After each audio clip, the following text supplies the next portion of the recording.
Parade of grafters. Ding, ding. Do we need to... I always freak the fuck out worrying that it's not recording. What I wanted to check first of all, are you cool with just touching on the Santis thing then? Yeah, of course, man. Cool, Yeah. Cool, so back at Santis then? Yeah, man. After so many lost years. Yeah. But yeah, back before, I think it's a nice... Wait, intro. No fucking intro. No fucking intro. Just straight in. We're just straight in. Hardcore set after all. Yeah. Into the intro track, out the way. Kicking go. the door. Kicking the door, waving the 4-4. Yeah, one of the things that I've really loved about the industry is how forgiving it is, we should say. Man. Yeah, so as I was saying there, you were at Santi's before. Yeah.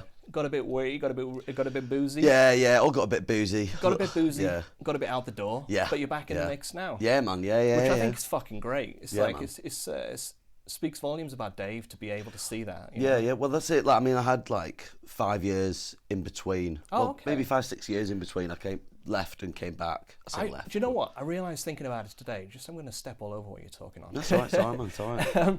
I realised today that we've known each other for like a decade. Yeah, man. And it seriously doesn't feel Yeah, like that. It's crazy. wild, isn't it? Yeah. But yeah, sorry.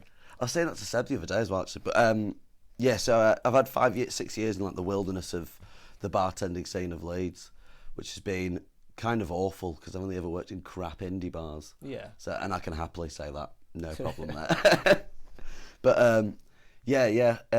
so I kind of had a chance to like actually do the job properly. Okay. Like instead of just being like, oh, it's just partying all the time and Yeah, it's always got to be fun. And by fun I mean JMOs, but yeah. Speaking of which, so where have you been then? So I worked when I left Santi's. I worked at Stone Roses Bar for a year.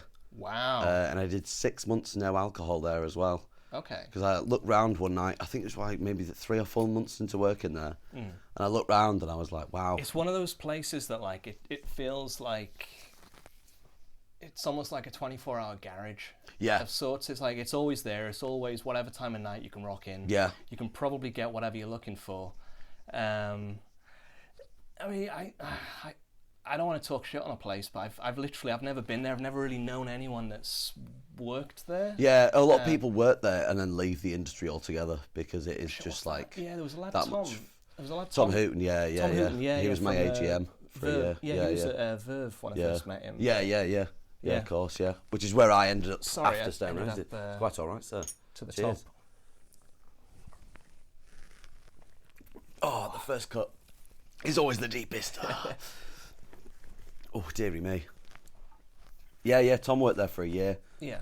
Well, he worked there for when I worked there. And then I think he left just shortly after that. I think he lives up in Edinburgh now. I don't know what he's doing. But Oh, really? I see Yeah, he was yeah. local or something. No, he was for a while, and Yeah. then he kind of disappeared on everyone. Oh, fair one. Yeah. People do that. Yeah, especially, yeah. Fucking, Seddon, where did he disappear to? He now lives in Hong Kong with his wife. He's still there? Yeah. Because I thought he came back to, was it York? He came back to York for a bit, Yeah. got married to his wife. Because he'd gone out to Hong Kong in the first place. She's got a dual passport. She was born there. Okay. So he's legally a citizen or something like that. Because he was another one that got bounced out of Santi's. Yeah. So that was Ceremoniously so. Yeah, it was a bit wilder, but yeah. I do fucking love him though. It was very out of character. yeah. So Yeah, I think it a lot of pressure had been building up for a long time, and like nobody had actually talked about it. Yeah, they just let it build, and then boom. plus booze. Yeah. Yeah. Always booze is always a good helper in a conversation. I feel. You know what I mean? Like. Yeah. So, from Santi's into Stone Roses. Yeah. Did a For a year year. there. Yeah, that was a nightmare really. Working 3 days a week. What would you say it's like for a punter though? I think if you love terrible indie music, I think you're gonna have the best night of your life. Like Yeah. it is kind of like, it's got that kind of like almost. I was never at a 90s rave, but it feels like a 90s rave atmosphere. Do you know what? I might be into it. You say that and then you go there and you're like, oh wow, no, because it's just a lot of people absolutely pinging off their heads. Okay. just boozing like at 6 in the morning. Yeah. Because there's nowhere else open, or no one else that'll let them in anyway, Yeah. or is serving booze. So maybe stick it till about maybe 11, 12, 1ish, and then bounce. I think yeah. If you actually want to go in, just go in from maybe like 10 o'clock when they open till maybe like 12 They o'clock. open at 10. They open from 10 p.m. all the way up to 6 a.m. Fucking hell! I didn't realize. I just assumed it was like a regular ass bar. Yeah, no. They only open. They are like strictly. It's a nightclub, but they call themselves a bar because it was a bit of a chain for a while. Like, did you ever go to the one in York? I think there is still. I think that's still there. That's actually a lovely bar. Okay. You'd never believe it if you went to the one in Leeds. Like, there's loads of people who always ask me like, "Oh, is this the one like the one in York?" And I'm like, "We sell bottles of Carlsberg." Wrong bar, mate. Yeah, we sell bottles of Carlsberg and vodka lemonade. That's kind of it, really. Yeah. Like, yeah. I worked there for a year and then went over to Junkyard Golf for about a month. Oh, okay. Left there because it was quite possibly the dullest place I've ever worked in my life. Like, it was hectic on a weekend, but like on a weekday, Oh shit! Yeah. you just dead. stood there for hours Blowing. serving. Because obviously it's open from like 11 in the morning, so people go in at 12 o'clock or whatever and go in on a date or whatever, but nobody wants to, get absolutely hammered at 10 in the morning. So, well, respectively anyway, you know what I mean? So, like, you just be stood there and people are like, oh, can I just get a water? And you're like, yeah, all right, yeah, sound. And then you'd be stood there for another hour not doing anything. Fucking hell. And then it was like, oh yeah, you've got to keep the like bars clean and stuff like that, Yeah. which they always were because there was nothing to do. So, like, you just stood there for an hour, like, twiddling your thumbs. You weren't allowed to go on your phone or anything, so it's just like, might as well leave. This isn't really what. Yeah, and I'm assuming no drinking on shift. Oh, absolutely. Yeah, like if you were caught, there was somebody when I worked there who was nicking sweets out of the jars because they put sweets on all the cocktails. Yeah. And they got a bollocking for nicking sweets. And I was like, is this a penny shop or something like? Fucking hell. Is this the sweet shop in Ilkley? And am I 16 again, getting told off for stealing penny sweets? Like. Yeah, that was a weird time. But then I ended up working at Meanide for a little while. Nice. And then maybe after a few months of doing like just cash in hand shifts there, I ended up at Verve. Oh, okay. Because I did one shift there in the AGM. Bronte, God save her. She just was like, you're one of the best people I've ever seen. Like, you can definitely have a job. Sick. So there we go. Yeah. Yeah. Yeah, and then she left. And then we had a tumultuous period. But then Josh turned up, Josh English. Oh, yes, yeah. God save him as well. So congratulations as well, Josh. Haven't said that yet. So, kids on the way? Yeah, he's got a kid on the way now. Yeah. Exactly. I think it's June or July or something. Yeah, I didn't realise that Kate was that far along, but like... I think they kind of kept it under wraps for a little while. As respectively you should do, kind of Yeah, thing. You never absolutely. know what's going to happen. So. Yeah, no, but she said, I think she said a couple of days ago, it's a few weeks away. Oh, right, well then I will. So it might be been more out of the June loop or then. something? Yeah, it might be actually. Yeah, that's probably why they got rid of their outbreak tickets. That makes a little bit more sense now. Makes a little bit more sense. But yeah, I have been feverishly trying to get a female guest on here. Yeah, fair play. And play. yeah, I've been chasing Kate for time, but obviously with her little fee she's got, so Yeah, of course, yeah. already got a kid, so it's been awkward as fuck. But yeah, hopefully pregnancy resolved. Resolved. I was going to say. Like it's an issue. We've got to get the pregnancy. Yeah, we'll get that out of the way, and Yeah. then we can sort everything else out. Yeah, I mean, afterwards. this is more important at the end of the Oh, day. well, I mean, obviously, yeah, She's, man. Yeah. she's made this promise long before she conceived, so I'll hold her to it. yeah, I'm feeling obligation, Kate. Please get in touch. But yeah, no, she was saying, like, I posted a little teaser online earlier saying it was a photo of us at the bar, a bunch of us at the bar, and I said, oh, interview with one of these later, and she said, yeah, I know it's Jim. But yeah, it's been shit. Just to try and it's been an absolute flood of just straight white males, basically. Yeah, it's the yeah. parade of straight white males we've been drinking. But yeah, even like Rosita, but then she's always on holiday, so I haven't been able to quite nail her down. But Sam is somebody I want to get on. Do you know Sam from? She used to be. I think she might be in the AGM for Mojo. Possibly. It was time ago. It might have even been before your time. Yeah. But she's cool as fuck. She was working for. I think she's working for Tetley. Oh, fast. And what was that group called? We had fun with trying to remember what this organisation was called. she runs some sort of booze company anyway, some booze events Nice. company. I think with her partner Sam. No, Sam. My brain's gone. But, It's all right. It's all yeah. right. But yeah, Mine anyway. went years ago. Point being, diversion. But yeah, we'll hopefully get a lass on eventually. We'll Yeah. see. Hopefully, But, so from Verve. Jess, who works at Santi's, Jess Better, as I would say, Jess Better than the rest, because I believe she is. I don't really know her. I've legit no reference point there. I was going to try and latch onto something. Yeah, it's all right, I don't think I've even spoken to her. Oh, she's an absolute sweetheart, man. Absolute sweetheart. Yeah. She was trying to convince Dave for ages and ages and ages to like let me come back in. Yeah. And eventually Dave was like, right, yeah, he's not the same person that he was when he was 20. Which surprisingly, people change sometimes over age. Yeah. You know what I mean? It's quite shocking when it happens, but it does. But yeah, so straight away. And Sammy as well, who's the GM of Santi's, he was like, Oh yeah. I think he just wanted another lad, really. Like, Okay. not in a bad way. Not that he hates working with women No, yeah, or yeah. he hates women. But, well.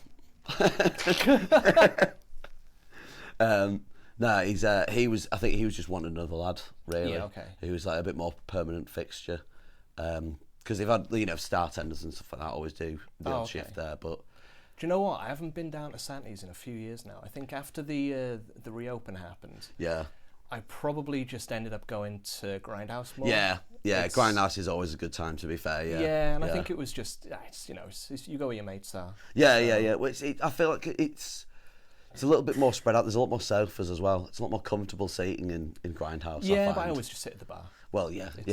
I mean, even their bar chairs are way more comfortable than Santi's. Yeah, I think it's purely just Paul's there. Yeah, true. Paul's rocking the bar, True. so I'm going to be there. Paul's always a good laugh. Yes, Yeah. Joe's always a good time too. Yeah, so how's it been back at Santi's then? Good, man. Good, yeah. Really, really fun. Mm. Like, I forgot how much fun I can actually have working in a metal bar because Yes. I bloody love metal. Yeah. And it's been nice to actually be able to play songs I want to hear instead of having to hear Step On by the Happy Mondays. Basically. Yeah, which admittedly I did put on because I still do like that song, but that's the only one I did like out of any of the stuff I have to hear over the past 5 years. So I was like, yeah, I'll whack that one on. But yeah, it's just good fun again. Like, it's just good working with good people. Yeah. Like, not saying that anybody I haven't worked with recently hasn't been good, but it's just nice to be with the crew, really. It is, and I think it's just that thing of Santi's is just, for a lot of us, it's just the old familiar shoes. Yeah. It's It's the classic bartender hangout. Yes. Like, you Yeah, can just yeah. go there. There'll be someone working that you can just sit and chat to for like an hour or so on your break. They'll be like, "Do you want a shot?" every 5 or 10 minutes. So, well, I mean, that's what I do anyway. But yeah. It's just good to be back there. Like, it's the people are way nicer. It's way more, the clientele are just pleasant. Yeah. Yeah. There's always a group of mates in as well. There's always like Yes. somehow or another like. It's what I found with Santi's was that it was this ridiculous, like, it sounded like a stupid lie, but it turned out to be so consistent it couldn't be. That it was, I would see people that I hadn't seen in like 10, 15 years or something on a weekly basis. Yeah. It would be like, whoever it would be someone you played a gig with once in 2000 or something. Yeah. Or just all sorts of just whatever it would be, somebody you worked with once, just Yeah. they would crop up. It would be fucking bizarre, but Yeah. it's that thing of, I think there's an old saying that if you kind of sit in one spot and watch the world go by, eventually you'll see fucking everything. Probably phrased a lot more eloquently than that, but That's yeah, perfect, man. That's what I'm having on my tombstone. That. Oh yeah, but it's that thing with Santi's as well. I think it just, there's something about the place. It's very approachable. Yeah. Well, I mean, I've met some of the best people I've ever met in Leeds from Santi's. thank you. Really, yeah, it's all right. Yeah, you, Seb, Dom How as did well. you end up like- at Santi's then? Like, So I'm assuming Santi's was your first bar gig. Yeah. Well, Okay. technically it wasn't. I worked at the Medusa's bar, Medusa's that? Head Bar, that has now disappeared in Horsforth. Okay. I believe it's now a restaurant of some kind. But I worked there for about 3 weeks. So how did you? Are you Leeds lads then? Yeah. Born and bred, man. Yeah. So you were in the Horsforth area then? Yeah, sort so of my vacancy? mum and dad live in Horsforth, and that's obviously where I grew up. Yeah. And then there was a bar job going around the corner. I was like, well, I need a part-time job on a weekend, so I'll take that. Yeah. Did that, it was just glass collecting, which was kind of rubbish, but our boss was just horrible. And like, after he said, oh yeah, this is your probation period's done now. You can't have any time off for the next 8 weeks. And I was like, whoa. I said, like, when I first started this job that the first weekend of November when I first started, I was like, I've got my mate's gig over in Newcastle and I'm going to that. And that was on a Saturday night. And I was like, well, I need that off really. And he was like, right, okay then. And then he never called me back ever again. So kind of worked out quite well for me, because then 2 weeks later, I was sat in Santi's on the usual Saturday binge. And I think it was Zoe or Shannon who used to work there who were like, do you want to work here, Jim? I was like, yeah, go on then. Fuck. So there we go. Yeah, that's how I started. It was Halloween, I think it was, the first weekend I did there. And that was a heavy weekend. Heavy weekend. Yeah. Was Seddon working there at the time? That was Seddon, Shannon, Izzy, and a lad called Joel who was just doing the odd shift every now and then. I think was that the night that Seddon ended up like collapsed behind the bar? That happened fairly frequently from what I heard before I started. I've got photos from that night, I'm pretty sure. That was a really fun one, because I was working Mojo that time. And I think we all piled into Santi's after Mojo closed. Yeah. So that would have been late. That would have been like... I was probably there, to be fair. Yeah, Scared shitless, like, because I was we can find the pictures later, but Oh yeah, definitely want to see that. But, it was when Shannon was dressed as Dr. Evil, which was just the funniest thing in the world.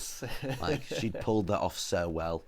She's working in gardening now, isn't she? Yeah. She's sort of she's horticulturalist. Got out the whole bar crew. And Well, I barely see her now. It's a shame, but like it's always nice when I hear that she's been out. I'm like, oh, she's still alive. Yes, sound. Yeah, Shannon's fucking great. Oh, she's just the funniest person I'd ever met as well. Like, there's that classic photo of her that she'd taken while she was like throwing up into her mouth was just covered in spit, and she sent it to everyone with a self-imposed Brazzers logo put on there, and it was just like, how have you done that before anybody else has even got there? I don't know, but I love you for it, mate. Like, she was amazing. Yeah. I mean, she still is. Like, So you started at Santi's. Do you start bar backing or just straight on? Yeah, I was bar backing. Okay. I was doing the odd weekend, and then every weekend bar backing. I mean, you can chat to Seb and Si about this actually. I remember them telling me, like, when I first started, I would stand pretty much behind the stairs, on the top of the stairs, you know, because obviously the dishwasher used to be downstairs in Santi's. Yes. Yeah. So like, I would just be stood on the top of the stairs, like creeping around the corner almost. Just because I was terrified. I was like, what is this new world that I've never been into before, kind of thing. No, I was, because I was obviously a bar backed at Santi's for a minute as well. Yeah. And that was my spot. I just kick it at the top of the stairs. Yeah. It's like, fuck being anything else. That was it. So I would stand on the top step, and then by I think the 3rd month of working there, I was like stood at the edge of the bar, confident as anything. And Seb and Si turned to me at one point and they were like, Jim, it's insane how much you've come out of your shell in 3 months. Nice. Because I didn't say a word when I first started. I was like dead nervous or dead shy. Like, no, I mean, I guess I must have met you after that then. You would have done. You were chatty as a motherfucker. Oh yeah. That's it. Like, once I start... Jim had arrived. Oh yeah. I mean, it took me. I was a very nervous kid, and then I think just the bar scene is great for that. It's a fantastic confidence builder. It really pulls you out of a lot of things. I think it's partially. It feels like it's that aspect of when people approach the bar, they have a modicum of respect for what's on the other side of it. Yeah. Well, some people do, some people don't. Yeah, in the ideal scenario. Oh, yeah. Well, in Santi's, it's usually, you know, people come up and like, oh, like they've either worked in a bar or I've had a friend who worked in a bar. Exactly, and they're very respectful, very polite, very kind. But if you work Stone Roses and Verve, 2 examples I can give there of people not being very nice on the other side of the bar. But... Okay. It's I think it's time of the night as well. And stay at the punter and all those sort of things. But, I was going to say, it's almost like it kind of you get to carry the gravitas of, or the confidence of what the bar is on your shoulders, and it's kind of conveyed to you, the respect that they give. Yeah, man. So it's kind of, after, give a month of that to somebody that doesn't have much confidence, and suddenly they're gonna be able to like address people, because suddenly people are addressing them with the kind of the respect that maybe they needed all along. Oh, big time, yeah. So it's that's definitely like, that's definitely, you've summed my situation up quite nicely. That. That's pretty much bang on. Yeah, I can't even say anything else now. Yeah. But yeah, you kind of, as you kind of said, you enjoy the drink. And you definitely, as much as you said that you kind of wanted to leave some of the craziness in the past, I've got Instagram. You're still a pretty much. I still. You're on the bars. You're still on the bar, pouring out the drinks. Why? If I'm with you, by Avril Lavigne comes on, obviously I'm straight up there. Yeah. I think that's an aspect of bar work that really doesn't. Outside of, like, say, seeing some crazy film. Yeah. You just don't think that shit exists. No, yeah, that's it. Like, I mean, Can you talk? Talk on that a bit. So like, I kind of learned all that stuff from, like, Seddon and Zoe and Shannon. Admittedly, yeah. That was kind of the blueprint. I wouldn't have said they were that wild, though. That was it. So it was when I started getting confident. That's when they would egg me on almost to be the guy who stands on the bar. But I mean, it was also like, it was after Zoe and Shannon as well. It was when Izzy worked at Stanley's as well. Izzy McGregor, she now works at Wax Bar. Okay, absolute top lass. She's great as well. Yeah. Yeah. Oh, do you know what? That connects that dot. Then I saw her Instagram post earlier today, and it was great shots. But it was like she was that side of the bar. You could tell. Yeah. So, oh yeah. She's been very handsy with the camera at the minute. Yeah. Oh, nice. Yeah, no, it's good. Yeah. That post is some great shots. Yeah. Oh yeah. Looks like it's sort of film 35mm or something. Oh yeah. Yeah, it will be. Yeah. If it's Izzy, it's definitely hipster enough that it has to be 35mm. Otherwise, wasn't she at Tetley for a minute as well? She was. Yeah. She was at Tetley for a while. I think she maybe did Northern Monk as well, but I'm not sure. Don't know. I think that might have been a very brief moment. But yeah. I think she's still at uni as well. I think she's doing like something to do with film or art or something. She's stylish as fuck. Exactly. Yeah, you kind of expect it, almost. Cool, yeah. It's a degree, and she's doing it. Yeah. She's already passed it. Yeah. But so basically, you were egged on. But I think it feels like there was kind of a legacy of the party dudes, bartender in Leeds. Yeah. Whilst not actually having pronouncedly being. Yeah. I think Jake Speakman was, when I first kind of came into the bar scene. Jake Speakman at Mojo was the wildest of lads. Yeah. Well, I mean, that's it. Like when I think him and Paul Handley. Yeah, set the standard, and I've lowered it. But I mean, like when I first started going out in Leeds, it was I'd get a Carpe. We used to go to Dock and Cock, and then obviously when Cockpit closed, we'd just go to Carpe all the time, because why do you need to go to Dry Dock if there's no Cock afterwards? You know what I mean? Like, so we'd get a Carpe for their pound of pints, and then. Was that Tuesdays? Yeah. No, was it Mondays? It was Tuesdays. Okay. They'd basically stolen all the clientele from Dry Dock. Okay. Monday was library. Tuesday was Dry Dock. Yeah. Wednesday, do you know what? Yeah. It was Whiskey Wednesdays. Whiskey Wednesdays. Thursday, there was a whole like spree through the week. Yeah. Back when classic I used to drink a lot more. Student nights, really, isn't it? Oh yeah. Just like pound of pints. But yeah, Dock and Cock was fucking legendary. Yeah, man, that was great. Great times. I've had a few of them. But yeah, we used Carpe, and then when Cockpit had closed, we didn't have anywhere else to go.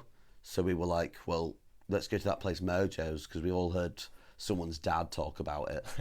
So we'll go there, and then we'll see what else is like around there. So we used to go to Mojo's on a Tuesday afterwards. And I mean, I think that's where I first started seeing like people like Paul and everyone getting on the bar, when there was literally me and my mates in there, and it was like classic rock tunes, and it was good stuff. Yeah. I think that's probably where I first started seeing most of that thing of like a bartender. So I'm like an 18-year-old, bright-eyed, like a bartender. Yeah. Still in a bar, pouring a Jaeger bomb in my mouth. I want to do that. So yeah, that's kind of where I learned all my tricks of the trade, really. Yeah. Like. Yeah, and then it was when I started working at Santi's. There's a video on my Instagram that I'm not going to send you because otherwise I'll have to. You might have to play it in the video, and I'm not having that. There's a bloke passed out at the bar, and he seemed like, I think he was working in a bar nearby. Can't remember his name for the life of me. He always used to wear a Crowbar t-shirt and ask for nothing but Crowbar to be played. That's actually how I got into Crowbar, to be fair, which was kind of cool. But fucking great. There was it was me, Izzy, and Seddon all stood on the bar to, I can't remember the actual name of the song because it's the Eastern European classic of Numa Numa, or whatever it is. Do you remember that song? Yeah. It's do you remember the classic viral video of the dude going, Maya he? Oh yeah, yeah, that one. So that was playing at like full volume to maybe a room of that guy and 4 other people, and we were all stood on the bar absolutely hammered, and Izzy had a soda gun and was just pouring it into this guy's face because he was fully passed out, and it was just I can remember that, and I think that's what made me go like, that was a really fun night. Don't remember why it was a fun night, but that was a really fun night. So I think I might try and do that more often. And then when I worked at Stone Roses, I wasn't allowed to do any of that because there was no drinking. So I was like, well, I'm not going to go on the bar then because I can't get drunk. So what's the point? Exactly. That, and it looks, the bar from either side of the bar, it looks like a prison canteen. It's amazing. Like, it's like cages on the top of the bar filled with all the glasses, and then you've obviously got the bar that's really high anyway, so you've got like about that much of an angle there to like speak and serve from, and it just looks like a prison canteen bar. And then they've made it even worse. I went in post lockdown, and they've got like there's PVC screens up everywhere, but with like a little gap that's just big enough to get the glasses out of, and I was like, wow, this really looks like a prison canteen now. This is amazing. Do you know what? I just despised the whole kind of COVID era for the bar stuff. I mean, I loved it because I didn't have to get close to a customer at all, and that was great.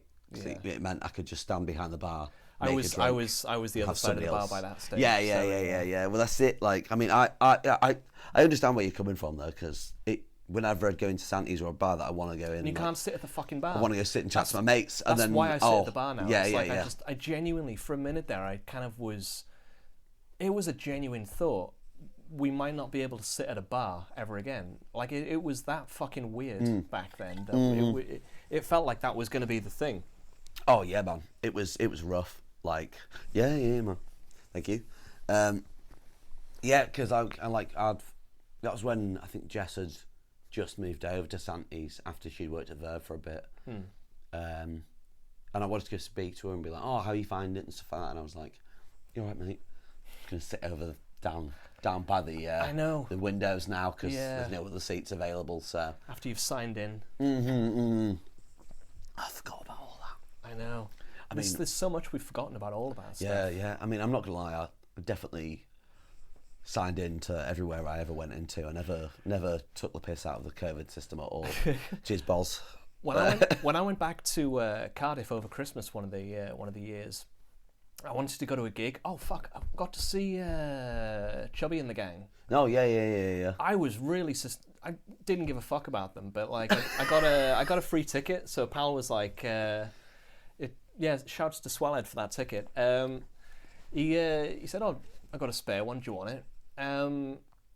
I truly didn't give a fuck about them because everyone was raving about this band. Yeah. They were a bit of a hype band for a while, weren't they? They were. And I feel like if you'd have just checked out the record, you maybe wouldn't have got it. But yeah. Well, that's it. Well, I mean, I quite liked that record, that first one. You know the bass player who was in Chubby and the Gang? No. I can't remember her name. Lass? Yeah. I can't remember her name, but she is now doing guitar for Turnstile. Wow. Which is just mental. Yeah. Like, she literally played that Sick New World festival like yesterday or whatever, and like I was like, how have you gone from Chubby and the Gang playing like, Boom in Leeds, she was a sick to then player, playing like to 30,000 people in Las Vegas? That's just wild to me. I genuinely, when I was watching them play though, it did kind of feel like she was a player.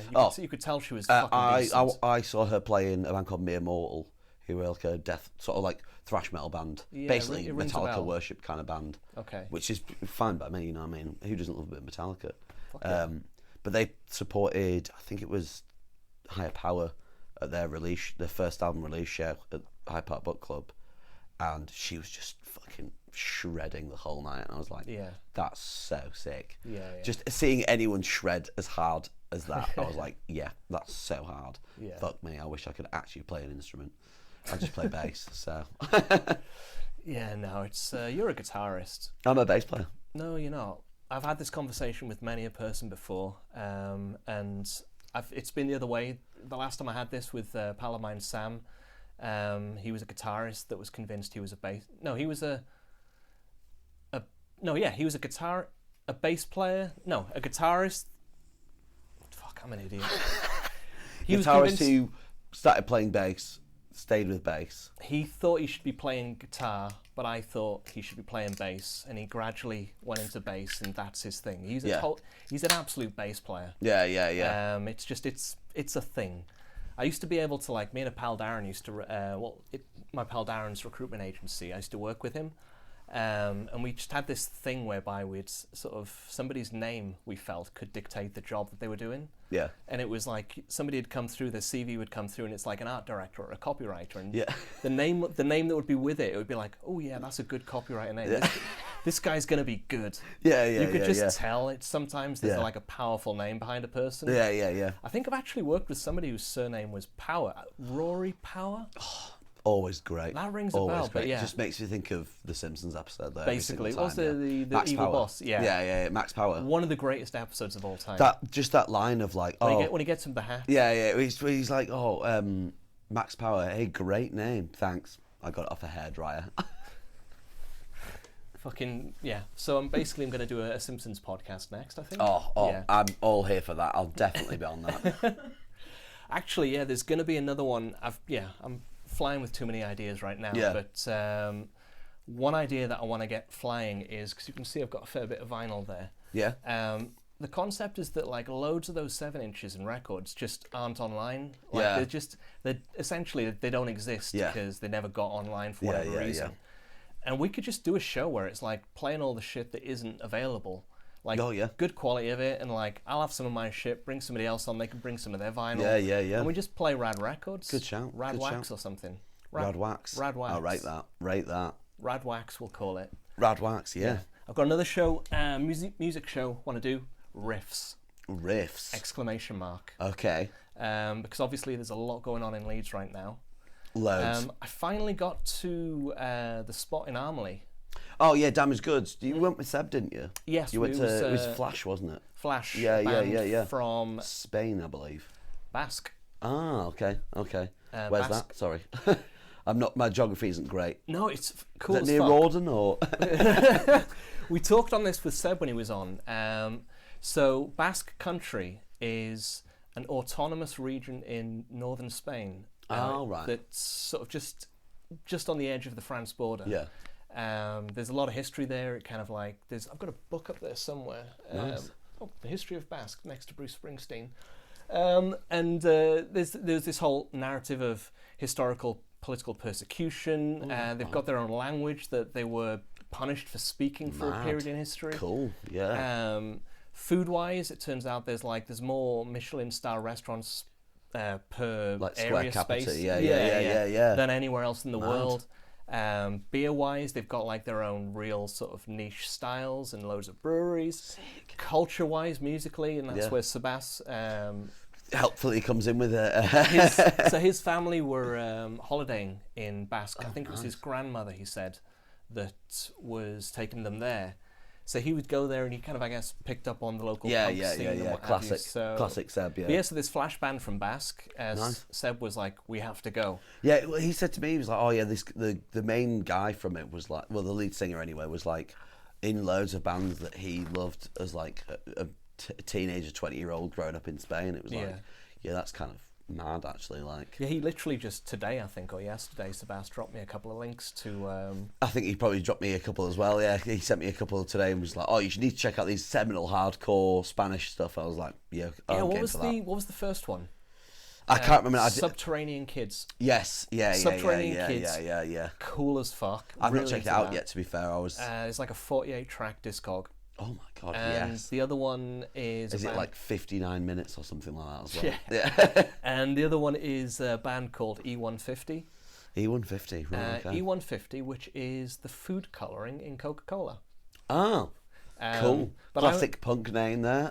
Yeah, but I only know that band because they played the. Pardon me. Nice. Oh, that was a good one. Tasty. They played at the Fenton in like 2003 or 4 or something, and I remember him. I think I might have mentioned that. No, I'd said to him, "Do you know these guys?" And he was like, "Oh my god, yes. How do you know?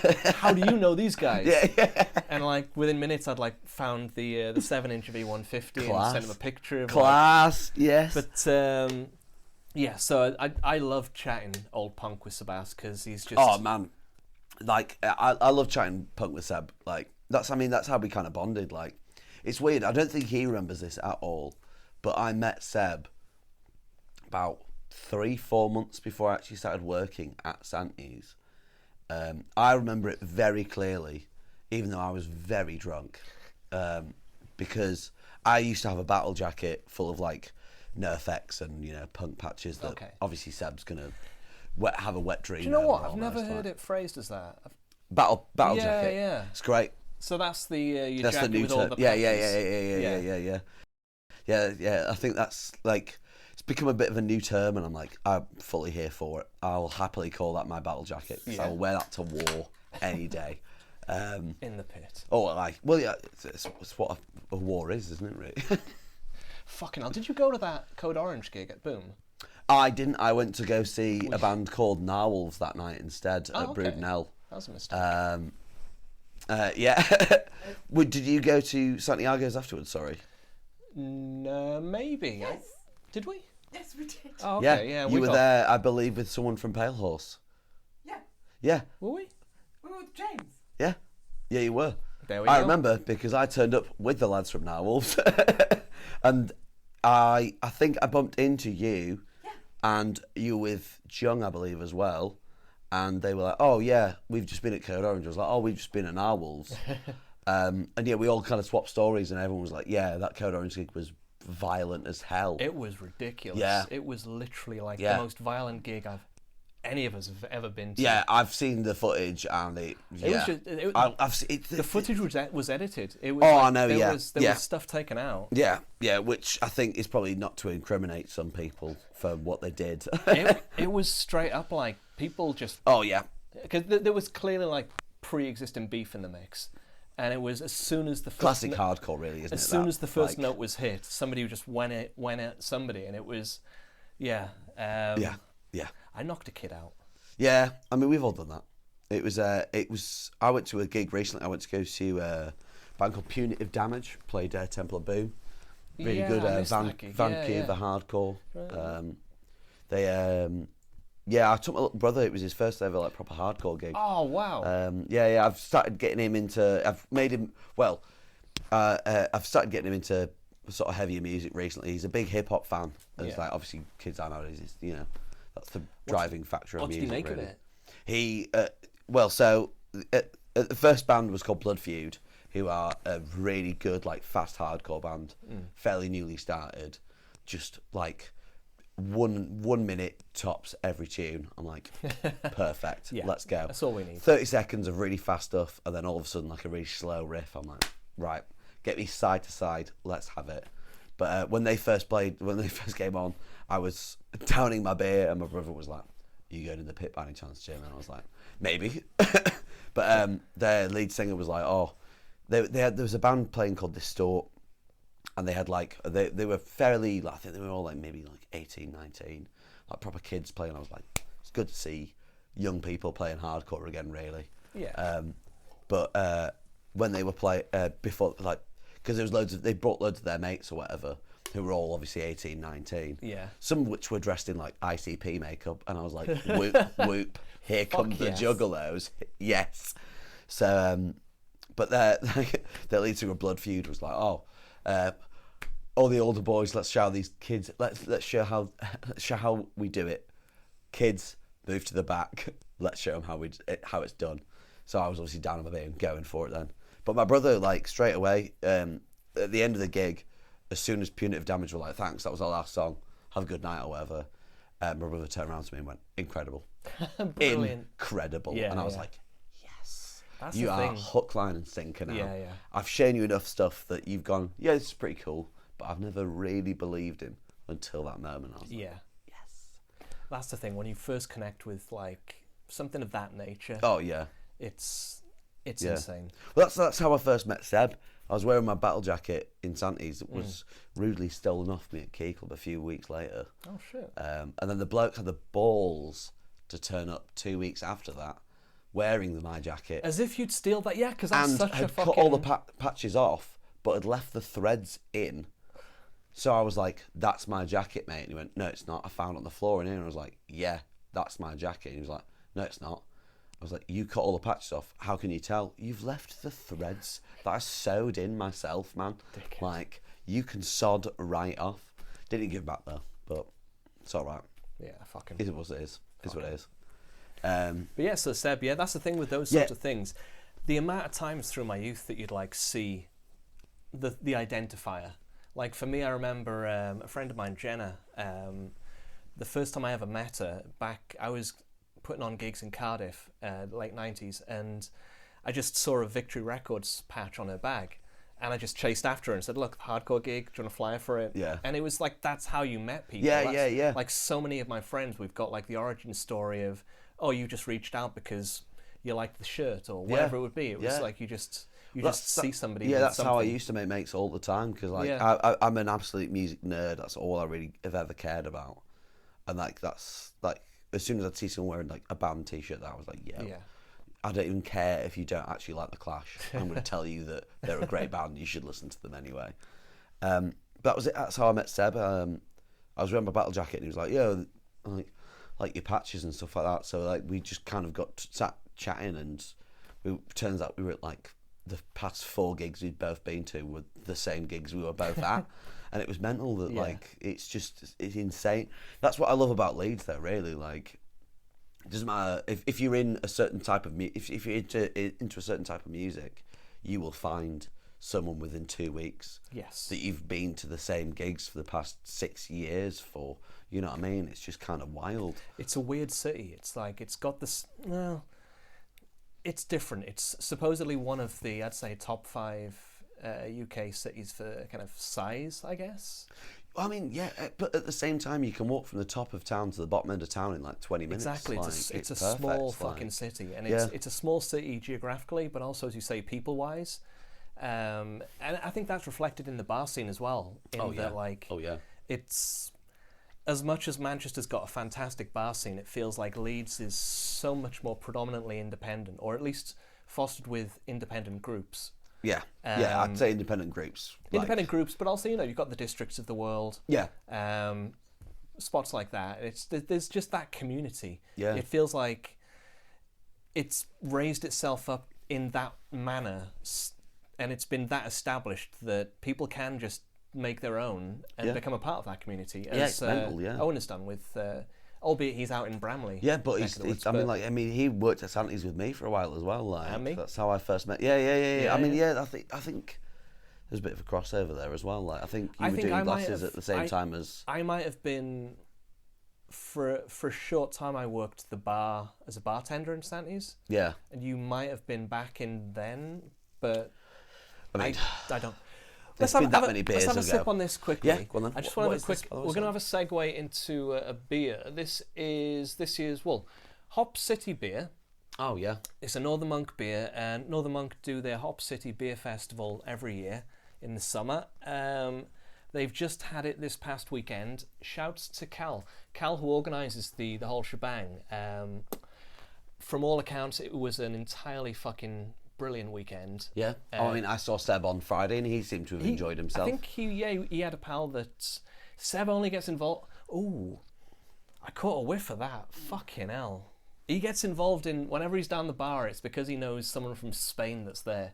It's a strange Yeah, one. yeah, that's usually how it ends up like. Yeah, but yeah, so point being, right, Hop City every year, Northern Monk brew a beer for the festival, and over the years it's been one of the fucking best beers you could imagine. Yeah. Last year's, we had it on the show, weren't really a fan of it. It was just a bit of a, but this, from the smell of it, smells like a return to form. I mean, is this a pale ale or is this? This is, yeah, it's an IPA. Well, let's give it the full rundown. I want to give it. I need to give it a sip first. Go for it, man. because Go for it. It's fucking lovely. it's ridiculously smooth for 8%. That's 8%. I know. Yeah. That's 8%. So, wow. That doesn't taste like 8% at all. This That tastes like is 2. It's a triple dry hopped dipper. What do That's like what that? it is. So yeah, there's when it comes to the IPAs, this one's classed as a dipper, like I say, because it's hit above a certain percentage point. Yeah. So it's an IPA until it goes above 7.2%, I think, or something like that. Then it becomes a double IPA. Yeah. I think when it gets to 9%, it becomes a triple IPA. Northern Monk have done a fucking ridiculously great triple IPA in the past called... It was paired with Death. Death was the Imperial Stout. I thought it was called Paired with Death. I was like, that's a great metal band name there, though. I want to say Valor, but that's not. That's something else I'm thinking on. But yeah, Honor. No, Honor was another beer of theirs. But point being, yeah, this is ridiculous. It has been brewed with a hop called, now bear with me, this hop is called YCH 301 Trial Citra Cryo Hop. It's a good techno band name, that as well. So, I think I saw them at Download one year. Yeah. But yeah, so essentially the way they do these IPAs is that they get this like little plant called the hop. They chuck it in some water and it does its thing, I guess. That's the whole beer brewing process. That's what I've picked up from my years of working at Northern Monk. Yeah. You chuck a plant in some water and heat it up and it does some shit. I hope it does something. But these, this hop that they've used, the plant version that they've used for this, it's basically some sort of crazy science experiment. Yeah. They freeze dried it, I think. But as soon as it was harvested, they freeze dried it so it's fresher, and then they performed all sorts of craziness. And it's, as I say, it's called YCH 301 Trial Citra Cryo Hops. It just flows off the tongue. Yeah, when you know what you're saying. yeah. YCH 301 Cryo Citra Hops. Say that 3 times fast. And Candyman appears. But yeah, the point with these hop kind of hybrid creations is that they can kind of really dial in the flavor tones that they wanted to bring into it. Yeah. This is, it just is, for me, it's maybe a little too subtle. Yeah. They've triple dry hopped it again, which is a separate whole process. You can dry hop something, which is a thing that I don't understand.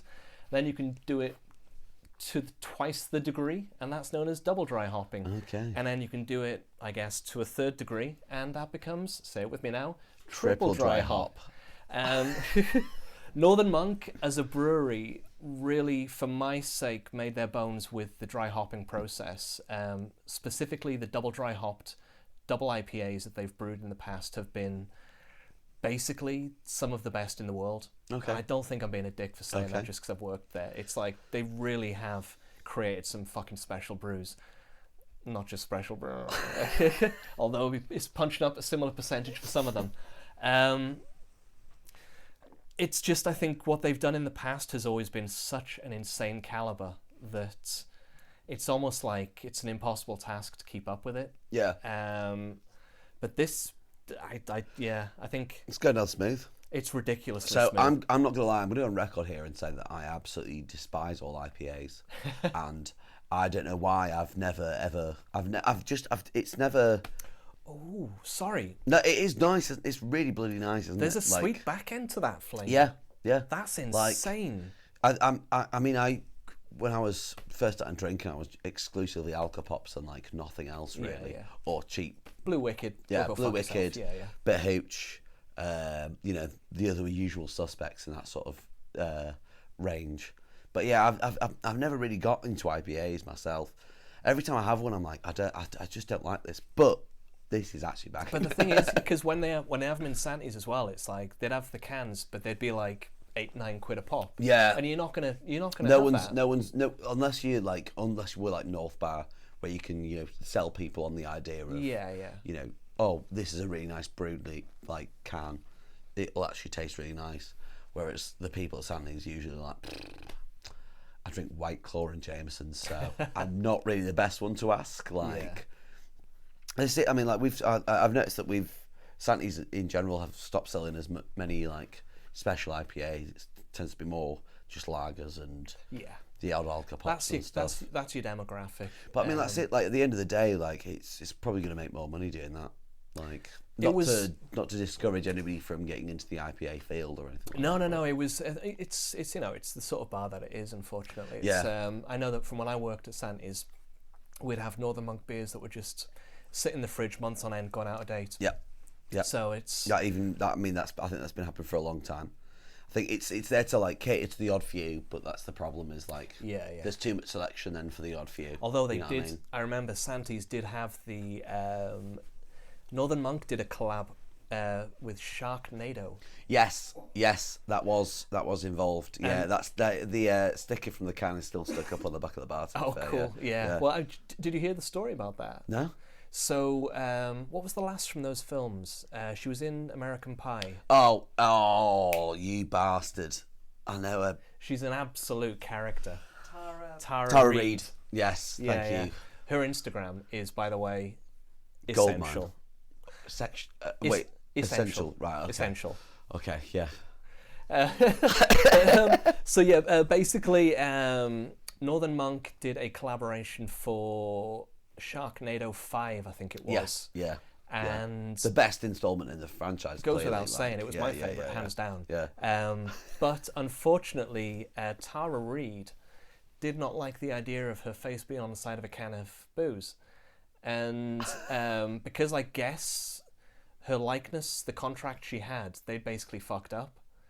So she brought out it was a multi-million-dollar lawsuit against, I think it was potentially against Northern Monk. That's awful. But it got dropped in the end, I think. But settled out of court. It was. The thing is, it was part of almost a black cloud that followed. So that Sharknado beer, I think that was one of the April Fool beers. Yeah.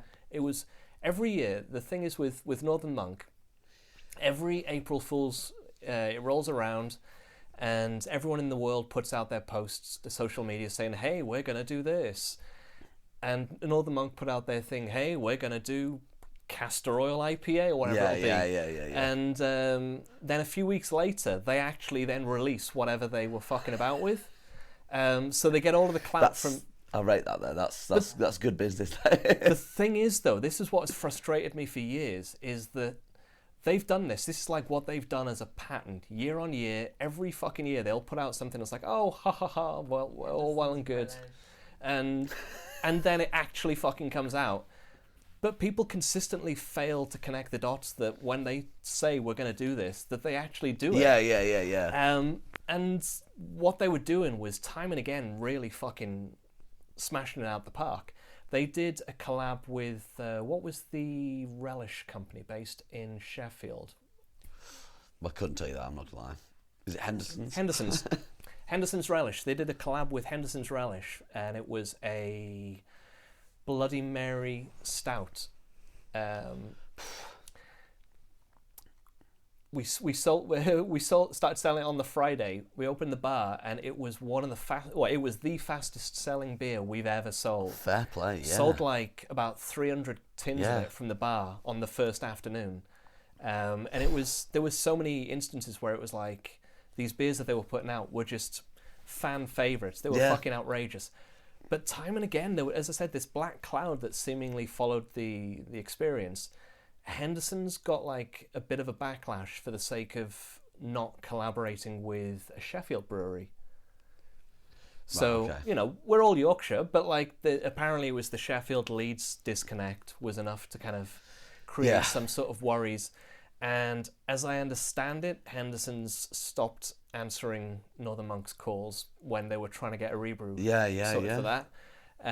There was Aunt Bessie's did Roast it was Yorkshire pudding. roast beef Yorkshire pudding and a jam roly-poly, and then they caught some sort of backlash, and they then decided to not continue with it. There was as I say, the multi-million-dollar lawsuit. Yeah.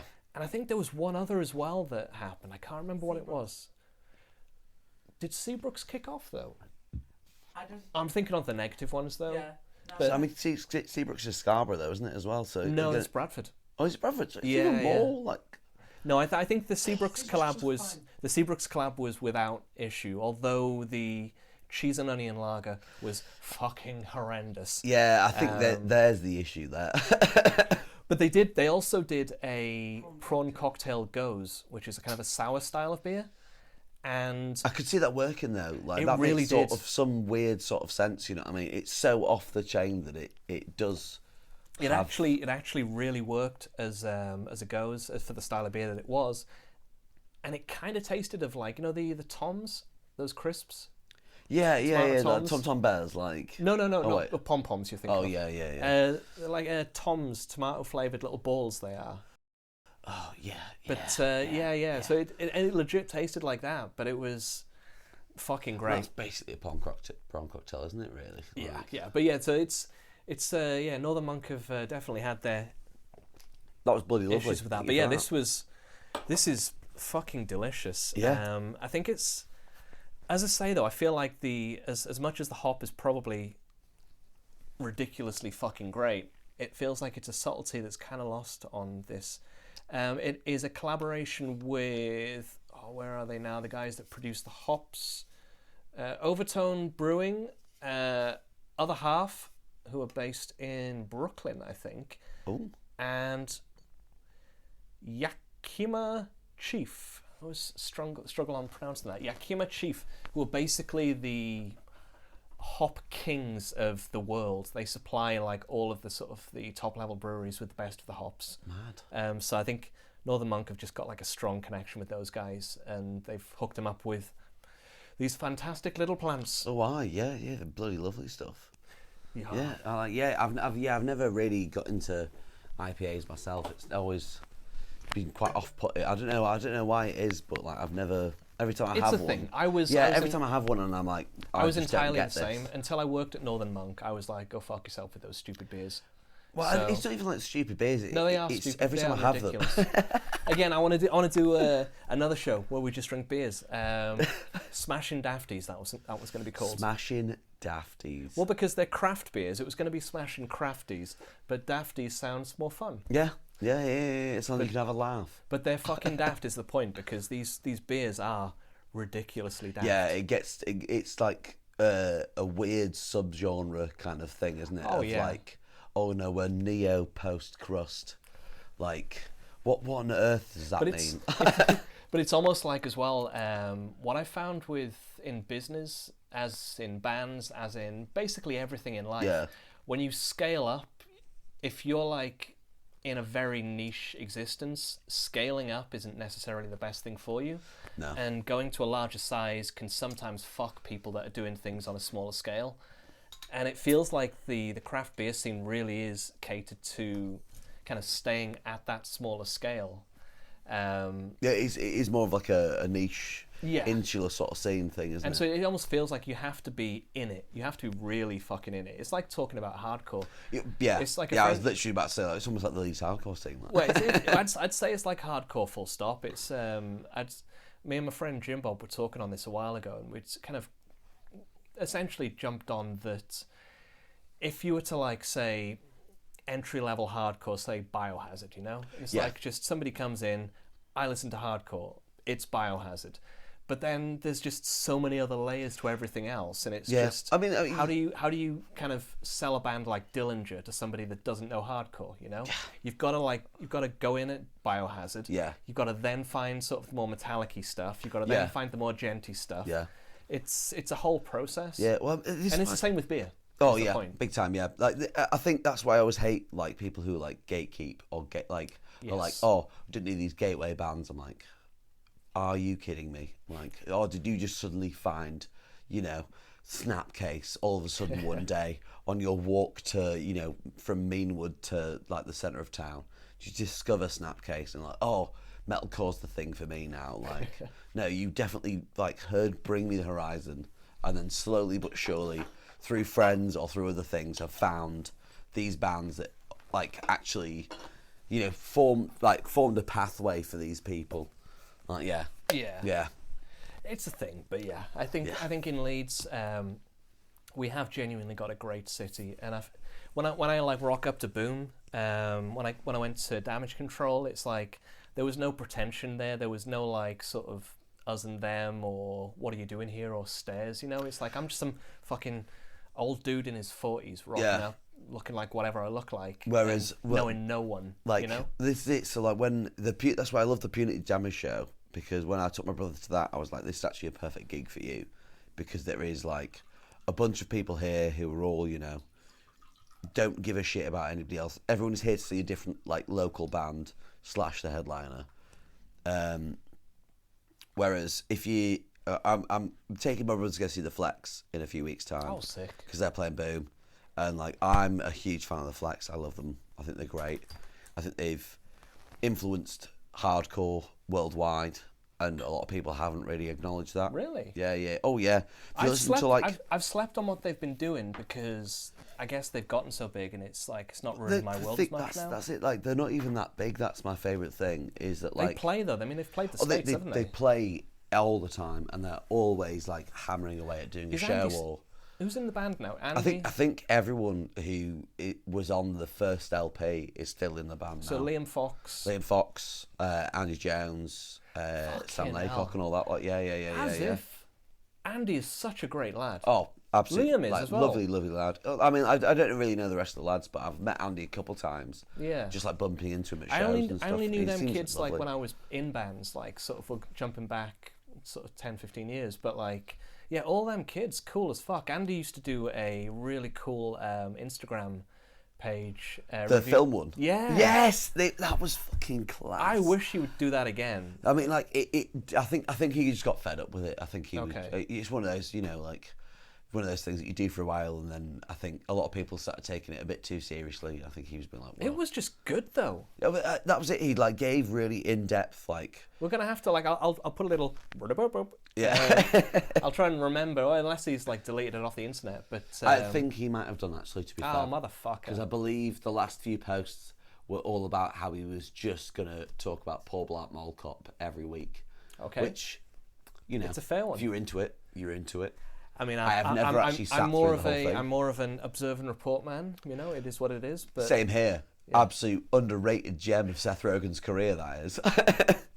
about a decade back, a little over a decade, I wanted to do a scene report newsletter called Observe and Report. Yes. And I had the whole thing done. I'd like done an interview with a few local bands. I'd got the whole thing laid out, like typewritten it all out and shit. And then, yeah, the enthusiasm just dropped off for whatever reason. But yeah, I'd love to do that again. Just like, the scene is lacking that. We need more people to do like newsletters.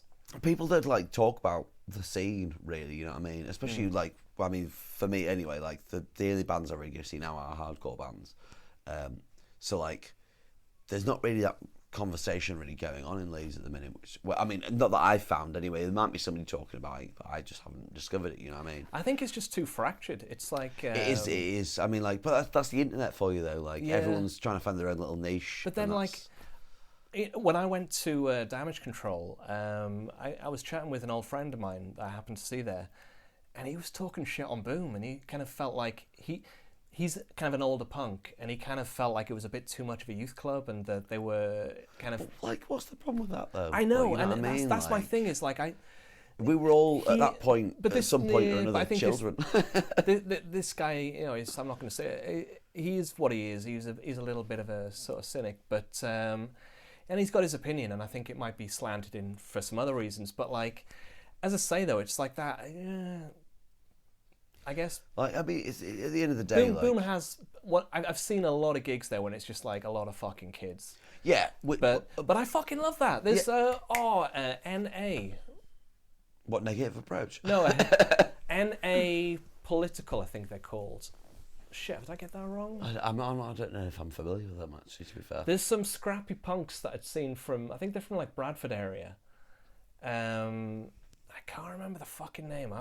I'd jump on my phone, but it's recording. Yeah, there's all of these sort of smaller bands, and I can see how like you could sort of have them on a bill, and it could come across a bit youth clubby. But like, I mean, like when I went to that Punitive Damage show, and they and as you say, you said like kids to the back. They kind of acknowledged it. Yeah, well, that was. I mean, like that was just the first band. The rest of the bands were all like everyone join in kind of thing. Yeah, yeah. But that's why I kind of love that gig, because it was like a weird mix of all these different bands of like, you know, kind of people who've been in the scene for a few years or whatever, or like these kids who had just like started a band and were like playing anyway. Yeah. I mean, like, in my opinion, they weren't very good, but hey, everyone's got to start somewhere at some point. Fuck you know yeah! what I mean? No, like, there was this, the band that saw Damage Control, fucking garbage, but like, hey, it is what it is. Yeah, exactly. Yeah. It's like I've been in fucking garbage bands. Everyone's been in fucking garbage bands. Yeah. But no, I was just saying, back to the scene sort of stuff, and it's like, there is so much going on in Leeds right now. Genuinely, somebody needs to do like some, just bang it out. Almost like documentation of it, isn't it? Have you ever heard of Cops and Robbers? No. Cops and Robbers used to be like a little sort of little booklet that would come out on a bi-monthly basis that was a listing for everything that's happening in the city. Sick. Everyone knew in like the area, or basically Leeds 6, but everyone that put on gigs, regardless of the genre, whatever it was, you just fired it to Cops and Robbers, and the Cops and Robbers kids would put out their little booklet. The booklet would be fucking everywhere. Every record store, every gig, you'd see Cops and Robbers. Cops and Robbers would do fundraising gigs, so they could like have the printing costs for it. Yeah, of course, yeah. I'm assuming they probably got it printed at. Do you know Footprint? No, I don't. No. Footprint is a workers' co-op printing facility up in.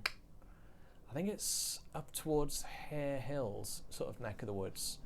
I can't remember exactly where they are. We're gonna again, Footprint. But Footprint, they've been going for fucking ever, and if you're looking into doing this prospective newsletter for the Leeds scene, somebody needs to do it. Yeah. I would thoroughly recommend getting Footprint to print that up for you. It's Leeds has always had a very DIY collective community scene. Big time. And there's always been that sort of stuff in the mix. You could even go back to Chumbawamba. If you want and look at that, if you want to, like. But they were a 1980s, anarchist. I don't really know anything about that stuff, but I know it's heavily connected to the 1 in 12 type. Yeah, big time. So it's weird. Like they've kind of like the Leeds sort of like DIY aspect. I think has been there for so long now that people take it for granted because they don't even realise that it's there. Yeah. Like. Chumbawamba, like, I know they're not the best band to reference in any kind of circumstance. No, but they're ours, though. But exactly. Yeah, I mean, it's a Leeds band, but like they were originally like an art collective almost who just created anarchist songs. They had a song called "Let It Be" that was all about how musicians should stop doing those like Band-Aid type singles, and it was like, just let it fucking be. You don't need to do a single every time there's a new cause or whatever. Yeah. Like, if there's a new flavour of the month of a charity, you don't have to do that.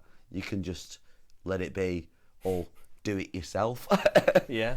And I love the original sentiment of the DIY ethic, that it was, I think the original slogan, DIY not EMI, in that it was like, whatever we want to get out of this shit, we can do ourselves. The whole concept was, I see a lot of like people throwing around the term DIY. Oh, this band is DIY as fuck. There's a band, I'll say it, but there's a band that have gotten the current #1 album, The Lottery Winners. Yeah. And, I'm sure they're lovely lads and lass, but I've seen the term DIY thrown around for them, and it's just like... I mean, obviously, like, I know exactly who you're about. They started off as a DIY band, and then No, I don't know though, because I was giving it a bit of a dig online, and it just they've always been like this sort of battle of the bandsy kind of like, look at us, we need attention type sorts. They've always been the angling for a career type of band. Fair enough. And it's just, it feels like DIY is not a term that you can throw around in that way. No. I've seen it No, used I agree in with that. so many different like just instances recently where people are just so willing to kind of throw it at a band because it makes them sound cool without realizing what it actually means. Yeah. What it means is that you've consciously chosen to go the other path. There's this one path which is like, you can chase a manager and you can chase the good gigs and you can chase looking like having an looking outfit to go on suave, stage on. having You've got an classic aesthetic MTV video, chasing music a video thing. style, which I mean, like that's kind of part and parcel. It's a thing, and there's no bad to it, because I know a lot of people that do that shit, and it's like, if they're getting ahead, you do you, boo. Yeah, I work a shit corporate job, and so do they. But it's don't be saying DIY, because that shit means something else. You know, it's like I get and I I get think where you're coming from. I kind of, it's probably just me maybe being a bit gatekeeperish, but like for me, when I was involved, like we toured Europe, and it was sort of our bass player owned the van. Like he just had a van because he just went around and he was that guy. Yeah. We contacted everyone in Europe that like was putting on the gigs. We spoke to them directly. Every single facet of every single part of that thing was us. Yeah. You know? And we just broke even, and it wouldn't matter if we didn't, and we all put in our money, and it was just like, this weren't done for like any other reason other than just to do it. Just to fucking do it. And it's like, it was a DIY endeavor. And then when you see some band that's like, we're so, DIY, we're so proud because we've done this in a DIY style. You fucking haven't, you prick. Shut the fuck up. No, I get that. Take that word out of your mouth. Yeah, but anyway, what I want to do now is introduce us to a beer called Imperial Kirsch. Beautiful segue. I'm nothing if not smooth. I'm smooth as an 8% dipper. But so this is a beer from Vocation, based up in Hebden Bridge. Oh, Hebden Bridge. Hebden Bridge. And this is another one to drink slowly, 11%. It is a cherry and chocolate imperial stout. I believe they've called it the Imperial Kirsch. Kirsch is a brandy. Made from cherries. Sorry, I thought you said sherry. I thought we were going to have like a dispute. She said sherry, I said brandy. Yeah, it's a brandy made with like a heavy contingent of cherries. Right. Okay. And is it Moreno? There's a term for these cherries. Morello. I never remember what they're called, but yeah. I believe it's pronounced marimba. Marimba. So we got some marimba cacao. Ooh, there's a heavy scent of chocolate there as well. I'm liking that.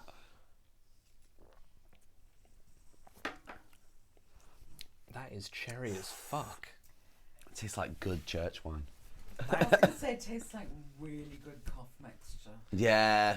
This is maybe it's. And that is meant as a compliment. I don't know. I feel like they maybe over-egged the cherry. To be honest, it's I quite like it. To be fair, it's a little too syrupy. Yeah, I get that. Yeah, That's where the cough syrup comes in. Yeah. But it does. Love a little glass of lean. It's myself. 11%.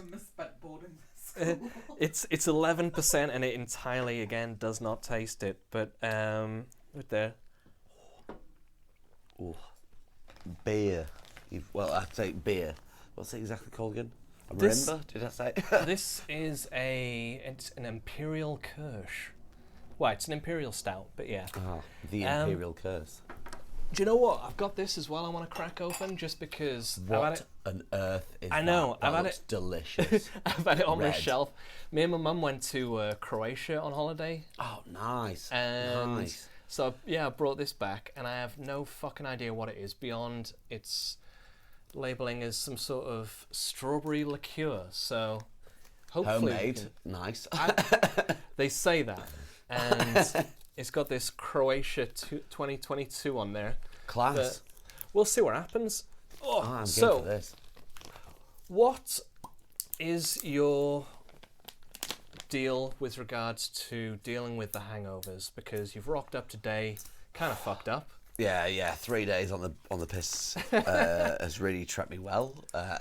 And something tells me that this isn't kind of a...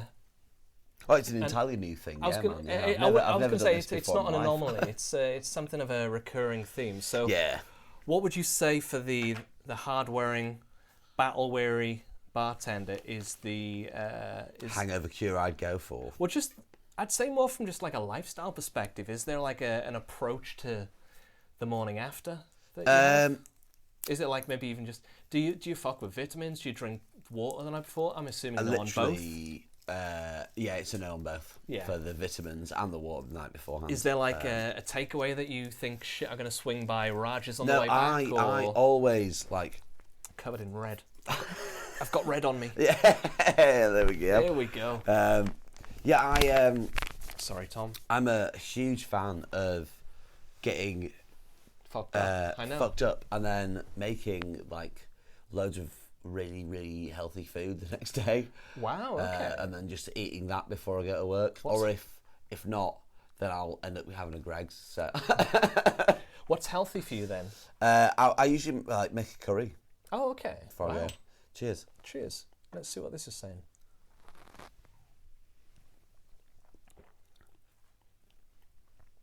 I'm enjoying the red. It's like just more syrup. Mm-hmm. And supposedly 19%. So yeah, I was going to say it sort of tastes like a Midori kind of thing. A Midori? What's? It's like a melon liqueur.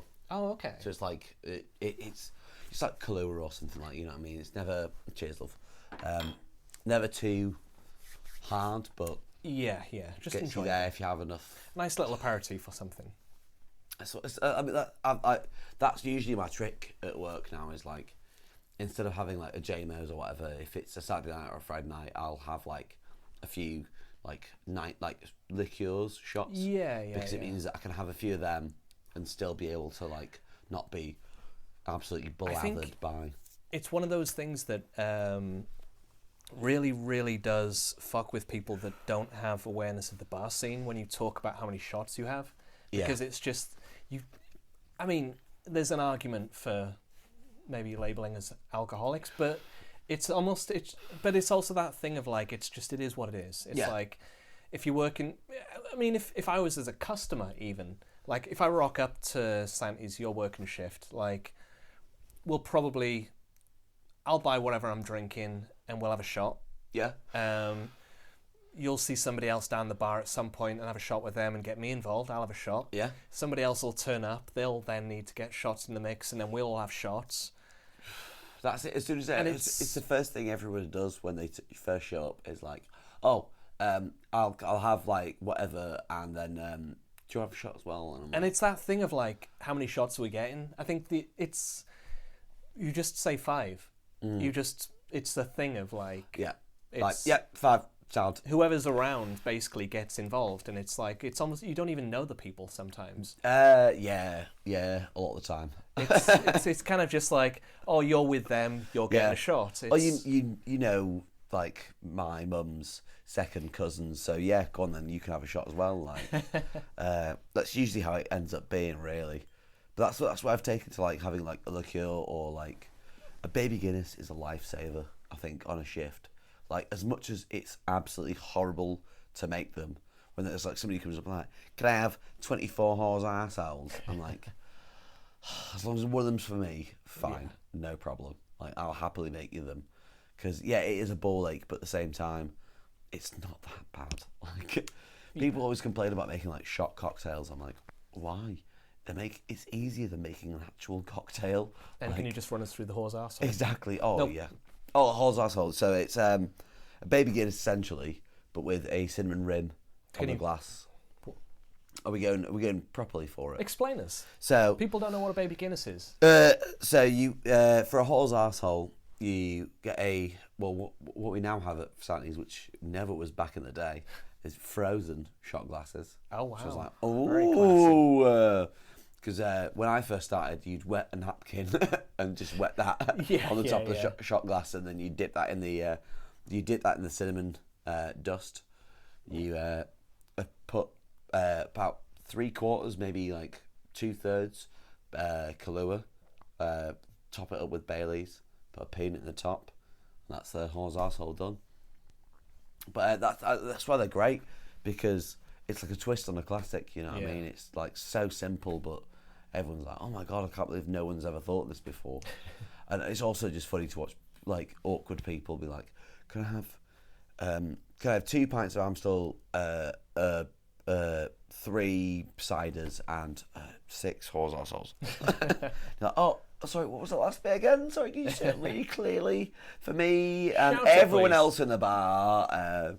It's just funny to watch like these awkward people, especially like, I say like normies, but I mean like it's just people who haven't been to Santiago's before, really. They see the words "horse arsehole" written on the cocktail bottle and they go, "What on earth is that?" It's a fantastic marketing ploy. People are going to get involved. Same with we've got a cocktail called Two in the Pink, which is also something that nobody really wants to order, but will happily. Can I have 2 in the pink? Well, Come you have to buy me a downstairs. drink first. Yeah, it's one of those. Like, Yeah. they're great. I think they're a godsend as well, because it is such like low percent alcohol that nobody really realizes it though. Yeah. Like it's the same for a baby Guinness. Like obviously a baby Guinness is just a horse arsehole minus the cinnamon and the peanut. It's the peanut that tops it off. Oh yeah. Well, quite literally, but yeah. Well, yeah. I mean, it does. It floats, and then everyone somehow doesn't manage to chew the peanut and just ends up back in the glass again. I'm like, how has this happened? How have you put that in your mouth, swallowed, and then have just the peanut left? Like, but you've not even spat it out. So aside from the horse arsehole, how do you get through a hangover then? You've got the at-home curry. Yeah. As I said, is there like any go-to spots around the way that you think? I mean, like, because Santi's is so close to like every chicken shop at the top end of town. Yeah. It will be like a spicy chicken burger or something like that. Where's good these days? Honestly, none of them. Like, not to discourage anybody from going to Raja's or Dixie's or anything like that, but they are all kind of just the same level of crap. Oh yeah. That you're like, yeah, I'll pay a $5. I just want something to eat now Yeah. because I'm really hungover. Yeah. But usually the spiciest, the best ones, I think, because you end up sweating it all out. Yeah. If you have that, you start your break, then you can have. How old are you actually? I'm 27 myself. So you're probably still able to kind of get through most of this bullshit. Yeah, not really though, not Okay. anymore. Like, When did you notice that it started to really hit you? When I was like 25, like 2 years ago. Okay. That's when the hangover started to get to like, all of a sudden it's 2 days. I'm like, So I guess you're still working on the strategies then. oh, big time, yeah. Yeah, Still trying to figure it all out. But I mean, to be fair, since working back at Santi's again, I've actually been drinking a lot less. Yeah. Like compared to like Verve or anything like that. It's a different bar though. It's like Yeah. Verve is so much more like just Party bar. Yes. Keep the customers coming in, keep the tunes as loud as humanly possible. to Where the would point you where say hear death. are the party bars of Leeds at the moment? So I'm going to say Verve. I'm gonna Verve, say without a doubt. what's on called? Porto. A Porto is like that's a standard party bar really as Yeah. well. Call in social, as much as Okay. it can get a bit sort of iffy jiffy with some of the customers, Mm. but you are more than likely going to have a great time in call in social because Okay. it's just a good laugh. As much as I don't want to give Phil more money, but yeah, it's a great bar, that one. And where else is a proper party bar? Wax is always a good party. Like, but also at the same Well, time, it's subdued. It's a different sort of party. Yeah. It's Yeah, the kind of yeah. party I think that anybody. It's over like you and 20 your pals type Yeah. party, Yeah, rather yeah, than. yeah. I think you got a Verve, you got a like Porto, and it's like a turning up at somebody else's house and having a crazy house party. Yeah. And a wax It's bar is like going to your mate's house yeah, and having. or even like your own house and having Yeah, a yeah. party, and you're like, I want to be respectful, but at the same time, Exactly. let's all have some fun. Yeah. shall I we, man? fucking love wax bar. Wax is great, man. Yeah, Wax is great. I went there. I was there last night actually. Yeah, because obviously Camille's back. So Yes. Has he got shifts there? yeah, he's been working there for the past few days now. Yeah. Oh, yeah, sick. Yeah. It's, Yeah. yeah. So like, because I was working with Jess last night, and she was like, "We've done all the cleaning the first 2 hours," and she was like, "Should we have a beer then?" All right, okay. Then we ended up in Wax till To be fair, I left quite early because I was quite drunk and I knew that I was doing this today, and I was Yeah. like, I don't want to be like non-responsive level of hungover, where I'm just like, Well, we got the sweets if you need them. I might have some marshmallows. Yeah. Oh, it's a drumsticks as well. Nice. Oh, they are Marshmallow drumsticks. drumstick flavour, raspberry and milk flavour marshmallows. Ooh, Swizzles. posh. Marvellous, apparently. Marvellous marlows. Marvellous marlows. Oh, Plumbing. find some there. So, I mean, where else do you feel in Leeds? I mean, Not necessarily party vibe, but just like good, solid, go there and have a good time. I mean, I like Mojo's, but it's because the bartenders like Mojo's. Really, Have you now. been? So you've kept on. Oh, going I in still go there all the time. Okay. Yeah. Because I dropped out of knowing what the fuck's going on there like years ago. I've not been there in time. So It's been through quite a tumultuous period. Okay. Over the past few years, really. To be fair, like they've had a lot of it's a lot of like 6 months GMs kind of thing. Like people come in, do their thing, and then leave. And then all of a sudden, somebody else comes in and does their thing. Because they've and really leave. They've And had an overhaul at the bar recently, haven't they? big time. Yeah, the But bar's like entirely changed. everyone who works there now is absolutely bloody lovely. And Oh, they're all great! I lads. saw literally again. I'm forever repeating. Oh, I saw it on Instagram today. It's like I live on Instagram. But I saw there was a post that Mojo put out of like everyone's favourite cocktails. I think it's National Cocktail Day today. Yeah. And it seems like they've got a good little crew there. Yeah. Oh, yeah. Like that's the main reason why I go in there is because I can see like I mean the GM Alfie is bloody lovely. Oh, nice. Like he's an absolute sweetheart, and like I mean we have a hardcore connection technically. Okay. He just like loves the sort of like hardcore tunes. And it's like, wait, you like hardcore? Well, I like hardcore too. Then safe, yeah, cool. We're friends now. Can you imagine if they were playing hardcore in Mojo? They often do when I'm in. So. Really? I have never heard that in there. Well, I mean, it's obviously not like they're not going all out and they're not going the deeper end of things. Yeah, but yeah. They'll play Turnstile and stuff like that. I'm like, yes. I don't actually know Turnstile. They're great, man. Yes. Like Everyone tells me Turnstile are great, but it's their last album is old. phenomenal. okay. Like it's a combination of like Madball meets Bad Brains meets 90s alternative rock. That's how I describe their last album. Wow. Okay. It's kind of a bit of a mishmash of 90s things, but it's got that like kind of like fast urgency that hardcore has. Do you know what? That's what I loved about. I wouldn't say I love the band, but what I love is of what they're doing. Higher Power. Yeah. For that real mix of like all of the 90s shit. Well, they've got like the 90s stuff, and they're also doing like the early noughties, like 100 Reasons, like post hardcore yeah, kind of yeah. thing. But then also like sort of real Snapcase vibes, Life of Agony vibes. It's like just Big time. there's real like sort of it's a mishmash of everything I love. They're phenomenal at what they do. They have been for years. And Yes. like I'm happy to see that. Like every time I go watch them as well, they're always mint live. They're always great. Still never seen them. Like like especially like I think last time I saw them was Outbreak last year, and like they were just phenomenal. Like it's just like it's a good gig. You know what I mean? Like it's Yeah. like High Power's playing. Well, I mean, sound. I say No I still problem. never seen him. I see the lad walking his dog like every other day or something. Because he walks his dog past the house. He's got this beautiful like grey seal of a dog. Fairs. And I think they did when they got their Kerrang cover. Yeah. They which did is, a like, photo shoot in Burley Park just up the road. Yeah. I think it's I don't know. I mean, don't quote me on this, but I think it's the bass player's girlfriend who I believe does all their photos. Oh, okay. She's called Nat Wonder Girl Photography, I believe. I'll on check it Instagram. out. Yeah, She's fun, like a really, really good like live photography taker. She seems it's like almost like Penny Smith from like back in the 70s kind of days, where she seems to take. Sorry. She's the lady who took the photo of London's Calling by the Clash. Oh, okay. She like seems to capture the moment. Oh, I know The her. moment yes. before Yes. it all kind of kicks off, and that's like the Yeah. perfect bit to catch, I think. Yeah. I mean, like, I did photography at A level, so I kind of nerded out big time on her. I was like, oh my god. Yeah, I've got a Nan Golden book over there. Oh, It's, nice. yeah. Charles Peterson as well. Sorry, just like get another mentioning, but yeah, like she takes all their photos, and they're always mint. That like it's the perfect moment she seems to capture. It's great. Here's a thought. Why haven't you brought in photography into it, like just bar life, because Well, this there is is that much downtime and there is that much like just essentially it's kind of money on the table type situation of you've got just the greatest landscape in front of you. Especially with Saturdays as well, because you've got that big window It's behind you. You beautiful. can catch loads of light in there. Yeah. Well, I've my mate Nick owns West Yorkshire Cameras up the 2 shops from us. Oh, okay, yeah. And he was saying like, "Oh, I'll bring an Instax in at some point," and I was like, well, "Just bring it in now because you're already there." But yeah, like I'm not a great photographer, and I know that. No, but fuck that. But, like, why don't you though?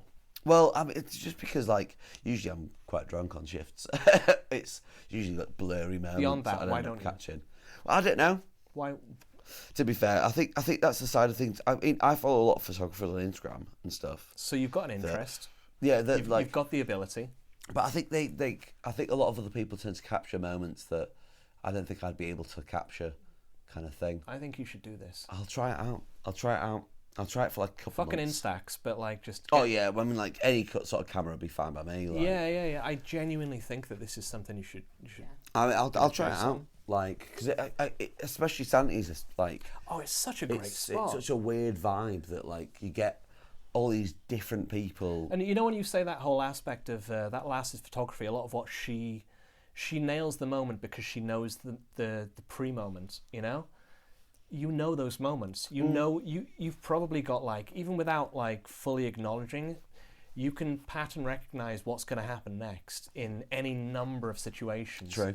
And if you had a camera like just Ready at the go, yeah. I'd probably You know, able to get a few of them anyway, like at least. I'm just saying, I think it's something that maybe you should think on. I'll definitely will do, man, to be Yeah. fair. Like, yeah, actually. Yeah.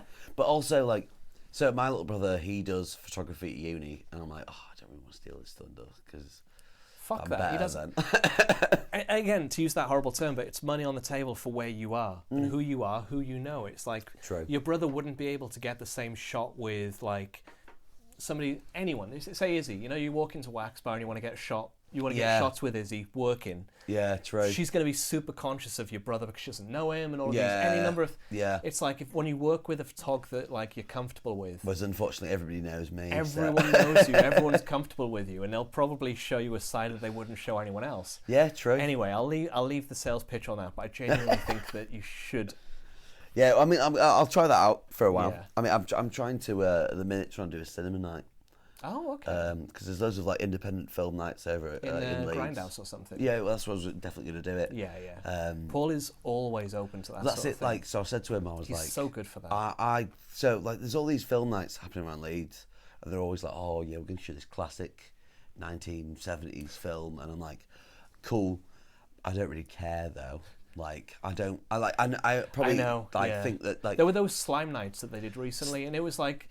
Hey, I always go to slime nights because they're always great. I imagine they're great because the guys seem to know what they're on about when it comes to what they show. But there's also that level of kind of, I think I've seen somewhere it's like, oh, we're going to show something, just turn up and see what it is. Or Yeah, I mean that's it. So like that's why I want to do it because like I'm not sick of like all these I don't want to say pretentious film nights, but like there is a lot of like a lot of film nights that happen around Leeds that they're films that you kind of have to sit and think about for a while afterwards or whatever. Whereas I'm happily up for just showing stoner comedies and nothing else. Yeah. Like, I mean, I'm in talks with Paul at the minute of doing a night where, I'm doing it with my little brother as well. I'm going to call it Slackjaw Cinema because we're both like an odd spliff every now and then. Let's say that. And I want to show I want to do for the first night is a double bill of Airheads and then Wayne's World afterwards. I'm down as fuck. Because that's it. Like at the same time, film could be this incredible piece of art, but who really cares at the end of the day? I remember hearing, having a good laugh is more important. I think at the end of Airheads when they play that song that they have, and I remember when I was a kid watching that film, thinking this is the coolest song I've ever heard. And I remember watching it years later, thinking I used to think this song was so cool, and it comes up and it's like, oh, what's this going to be like? And it was just like, Johnny's so cool. Yeah. It's like just what this is like. wow, they I heard, could have made this, and that's not a good thing. it's like a bad version of Bon Jovi, but yeah. But that's, I mean, like, that's what I want to do. Like, sort of those, like, There's a band called Sons of Thunder in the world right now, and that Sons of Thunder. and that was the parody band that was in the beginning of Airheads. Yeah. They were like, "Hey, we're the Sons of Thunder. Yeah. Does my costume look right?" Yeah. But yeah, I mean, that's why I want to do those films, though, because, like, you can have a laugh with them, you know what I mean? You can just sit there and, like, you can get, like, a bunch of mates down, everyone can just have a laugh together, and it's fine. That's kind of what I've always wanted to do. Yeah. Just, like, I don't really care. It's fine. We're all going to die someday. So what would you say you actually want to do? I don't honestly know, to be Yeah. fair, and I think that's, like, why I'm kind of excited about this whole thing, is that I don't really know what I want to do, but I just want to do something. Yeah. Like, I'm not really asked if it's bad music or bad photography or bad film nights. Like, I just think it's fun to do stuff. Yeah. Like, especially, like, I mean, me and my brother are very, very close, so, like, I always want to kind of get him involved in things and stuff. Yeah. So, like, especially, like, recently, now that he's come of age, I'm like, we can go for a pint. I'll absolutely go and have it. It's just good fun, I think. I think it's amazing to have a creative partner. Oh, yeah. So yeah. it's somebody else to bounce the ideas off and somebody else to, like, help you along with the ideas that you've got. If they've got the same energy, and as you say, if you've got your brother hooked on the hardcore thing, and he's like, "Wow, yeah, you've shown me this. This is good as fuck. I'm gonna listen for the other stuff now." Yeah. Well, I mean, like, there's so many people who are like, "You've taught your." I mean, it was Dom the other week was like, "You've taught your brother so much, Jim." Dom, I'm like, Dom from Moth, yeah. I never see him around. Because he was out on Friday night, to be fair. Oh, sick! Is he's working 9 to 5, isn't he? Yeah. Yeah. So he's just out when in he's the NHS. Yeah. Whenever he is. Like. Yeah. Is he playing bands at the moment? I don't think so. There was a talk of me and That's him a having a shame. jam session, but I don't think that's going to come to anything because he's pretty way better drummer than I am a bass player. So. And you're a guitarist anyway. I mean, to be fair, we're gonna have a conversation in 3 years' time, like, and you're gonna be like, "Okay, Steve, you're right. I was like a guitarist." Lemmy is my guitar hero, so to speak, and that's kind of why I always wanted to play bass. So you need to break through that concept and accept that you're actually a guitarist, is what I'm saying. But I can't play guitar. There's too many strings. There's too many strings, man. Just 6 fucking strings is too power many. chord it. That's always what I did, to be fair. And you tuning into drop D, so it's only one finger going basically. for it. I remember learning the concept of drop D from Davo, who runs Lanes and Sato. I don't know, Dave, to be fair. Dude, I'd love to get Davo on the show because he is just, obviously he kind of is running a lot of the cool shit in Leeds right now, hospitality-wise. He owns Lanes Coffee. Oh, yeah. And Sato Pasta. I don't know Sato Pasta, to be They're fair. down, I'm not a restaurant man, to be fair. Oh, they're down by the Wardrobe. Oh, nice. It's an Italian place. Good as fuck. Yeah. Actually, I think Jake Speakman that I referenced earlier, he works there now. Oh, fair play. I'm not sure. But yeah, Lanes, Sato, dude, Davo, you fucking nailed it. He's seriously created 2 incredible businesses there. But previously, do you know him at all? Dave Elaniak? No. We'll talk on it later, but he's got a strong band history. Did you ever know 30 Seconds to Armageddon? No, only 30 Seconds to Mars. I didn't like that, but different thing. But yeah, and yeah, he's that's a whole conversation. But yeah, I look forward to hopefully getting Dave on here because he's really cool guy and has done some very, very cool things in the past. Well, I mean, like, yeah, it was I watched a Vice documentary. I know that's obviously, Vice, the pinnacle of journalism itself. Well, they've just died. Are they actually? We're not. Wow. They're on the cusp of bankruptcy. Yeah. Okay. I mean, that's what happens when you I got a theory. Right. I got a theory that Murdoch basically saw what was happening, was scared of this whole new media thing, bought up all of what somebody in old media basically took control of their shit and said, hey, maybe you should do that, maybe you should do that, maybe you should do that. And it basically tanked the franchise. Yeah. I genuinely think old media tanked it from the inside to get rid of, because they were the competition. Yeah. Murdoch literally said these guys are the future. Yeah, well, I mean, like, you look at YouTube now, and I mean, like, they are run like an old media platform almost. Yeah, like, yeah. They are entirely based on advertising and everything else, and, like, they have an algorithm that kind of promotes more of, like, a watershed kind of family vibe, Yeah. which is fine. Yeah, but yeah. at the same time, admit that, whereas, like, obviously, you know, YouTube originally, when it first kind of took its legs off the ground. Oh, it was DIY as fuck. They were like, fuck the man. And Yeah. We're here for ourselves. We're here for the community and the people, you know, man. Yeah, and then that they were would be like, funny. oh, cool. Can I sell this for a few $1 million, though? Oh, right then. But yeah, no, I genuinely think that. But anyway, what were we going to say? What were we talking on before I threw out my conspiracy theory? Honestly, I can't remember, but this beer is bloody lovely, I tell you that. Cheers for that. Thank you very much. We were talking on, Dave Laniak and Vice theories, but Oh, yeah. But yeah, regardless, there is a lot of great stuff going on in Leeds right now. Oh, yeah. Yeah, like bars, like venues and everything, like, it's fantastic. Like, it's good to see that the city's kind of, like, building on, like, what it should be in my head. Like, I mean, obviously I'm born and bred, so I'm going to be a bit biased towards my own hometown. But I lived in Manchester for, like, 3 months when I was I went to uni for about 3 months and lived in Salford. And Manchester's just so big that, like, that's the one thing that, like, Leeds has that Manchester really doesn't. Yeah. Is that you can go on a night out and you can find these weird places that you'd never have gone to beforehand, all next to each other. You know what I mean? Whereas, like, Manchester, like, you get on, like, the Northern Quarter. I really you've got, like, love all these the different separate. I think the top end of town right now is, well, it has been for obviously a long time, but I think it's worth acknowledging now just how fucking sick it is that you can be like sort of Grindhouse, North, Wax, Cellar. They're all like in a row next to each other. Then you can go down. If you want to party, you can go down Merrion Street. If you don't, you can get Santi's, and it's like a bit quieter. What's the? Got a Domino as well. I always There's Domino. There's the gin sewing shop. Yeah. Oh, crap! I forgot the name of it. It's literally next door. But I mean, what's the? Is it? I always confuse it with the strip club, Whiskey Down. Hal Bar. No, we don't fuck with Hal. Yeah, we know. I was gonna say we don't need to talk about that now. We don't need to talk about that. We won't talk about that. Yeah. But no, other end of town, top end, next to Belgrave. Oh, bollocks! I've just forgotten. Sandinista's just reopened up there. Sandinista, obviously, next to Sandinista. Watermark. Watermark, yeah. Blind Tiger as well. I always confuse Watermark with Whiskey Down, and I always want to shout out Watermark. For whatever reason, I don't know. There's no continuity there. Waterdown, Whiskey Mark is a fucking strip bar. Yeah, Whiskey Down's a strip bar. Never been in there. No. Watermark is class as fuck, yeah. though. Watermark's always a good time. And then, but yeah, as I say, shouts out to D-Man on the decks on a Sunday.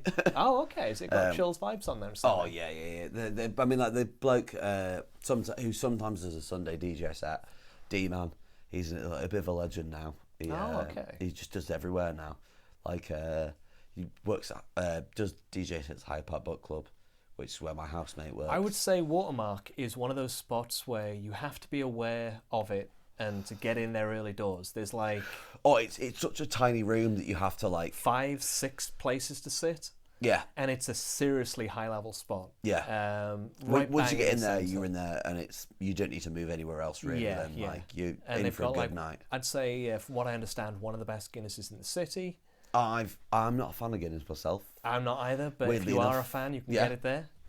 I mean, like, I've got Irish heritage, and like I can't stand the stuff. I'm only throwing this out there because Sebas. Well, yeah. But, I mean, of course he'll say that. Yeah. Let's round it off to, where would you say, I know that you've kind of given the reference of Wax and what have you, but like, can you give us the 5 places you would drink in Leeds? Okay. Ooh, dearie me. For just whatever reason it would be. Sometimes it's because you want to get crazy, sometimes it's just because you want to just chill out, or the bartenders are legit. Yeah. Whatever reason it is, what are the 5 spots that you would say, yeah, check these out? I mean, I'm gonna be biased and say Santiago's because Definitely. it is just, you can go in there and it's fine. Like, sometimes people don't want to talk. Like, bartenders might not want to talk to you, but that's okay because they're going to be polite enough anyway, and tell you to basically piss off without actually telling you to piss off. Yeah. And you know, obviously on a weekend it's great. It's always a good time. Santi's is the fucking. You can never really go wrong with it, really. Oh yeah. I love Wax Bar as well. Like, they're always good times.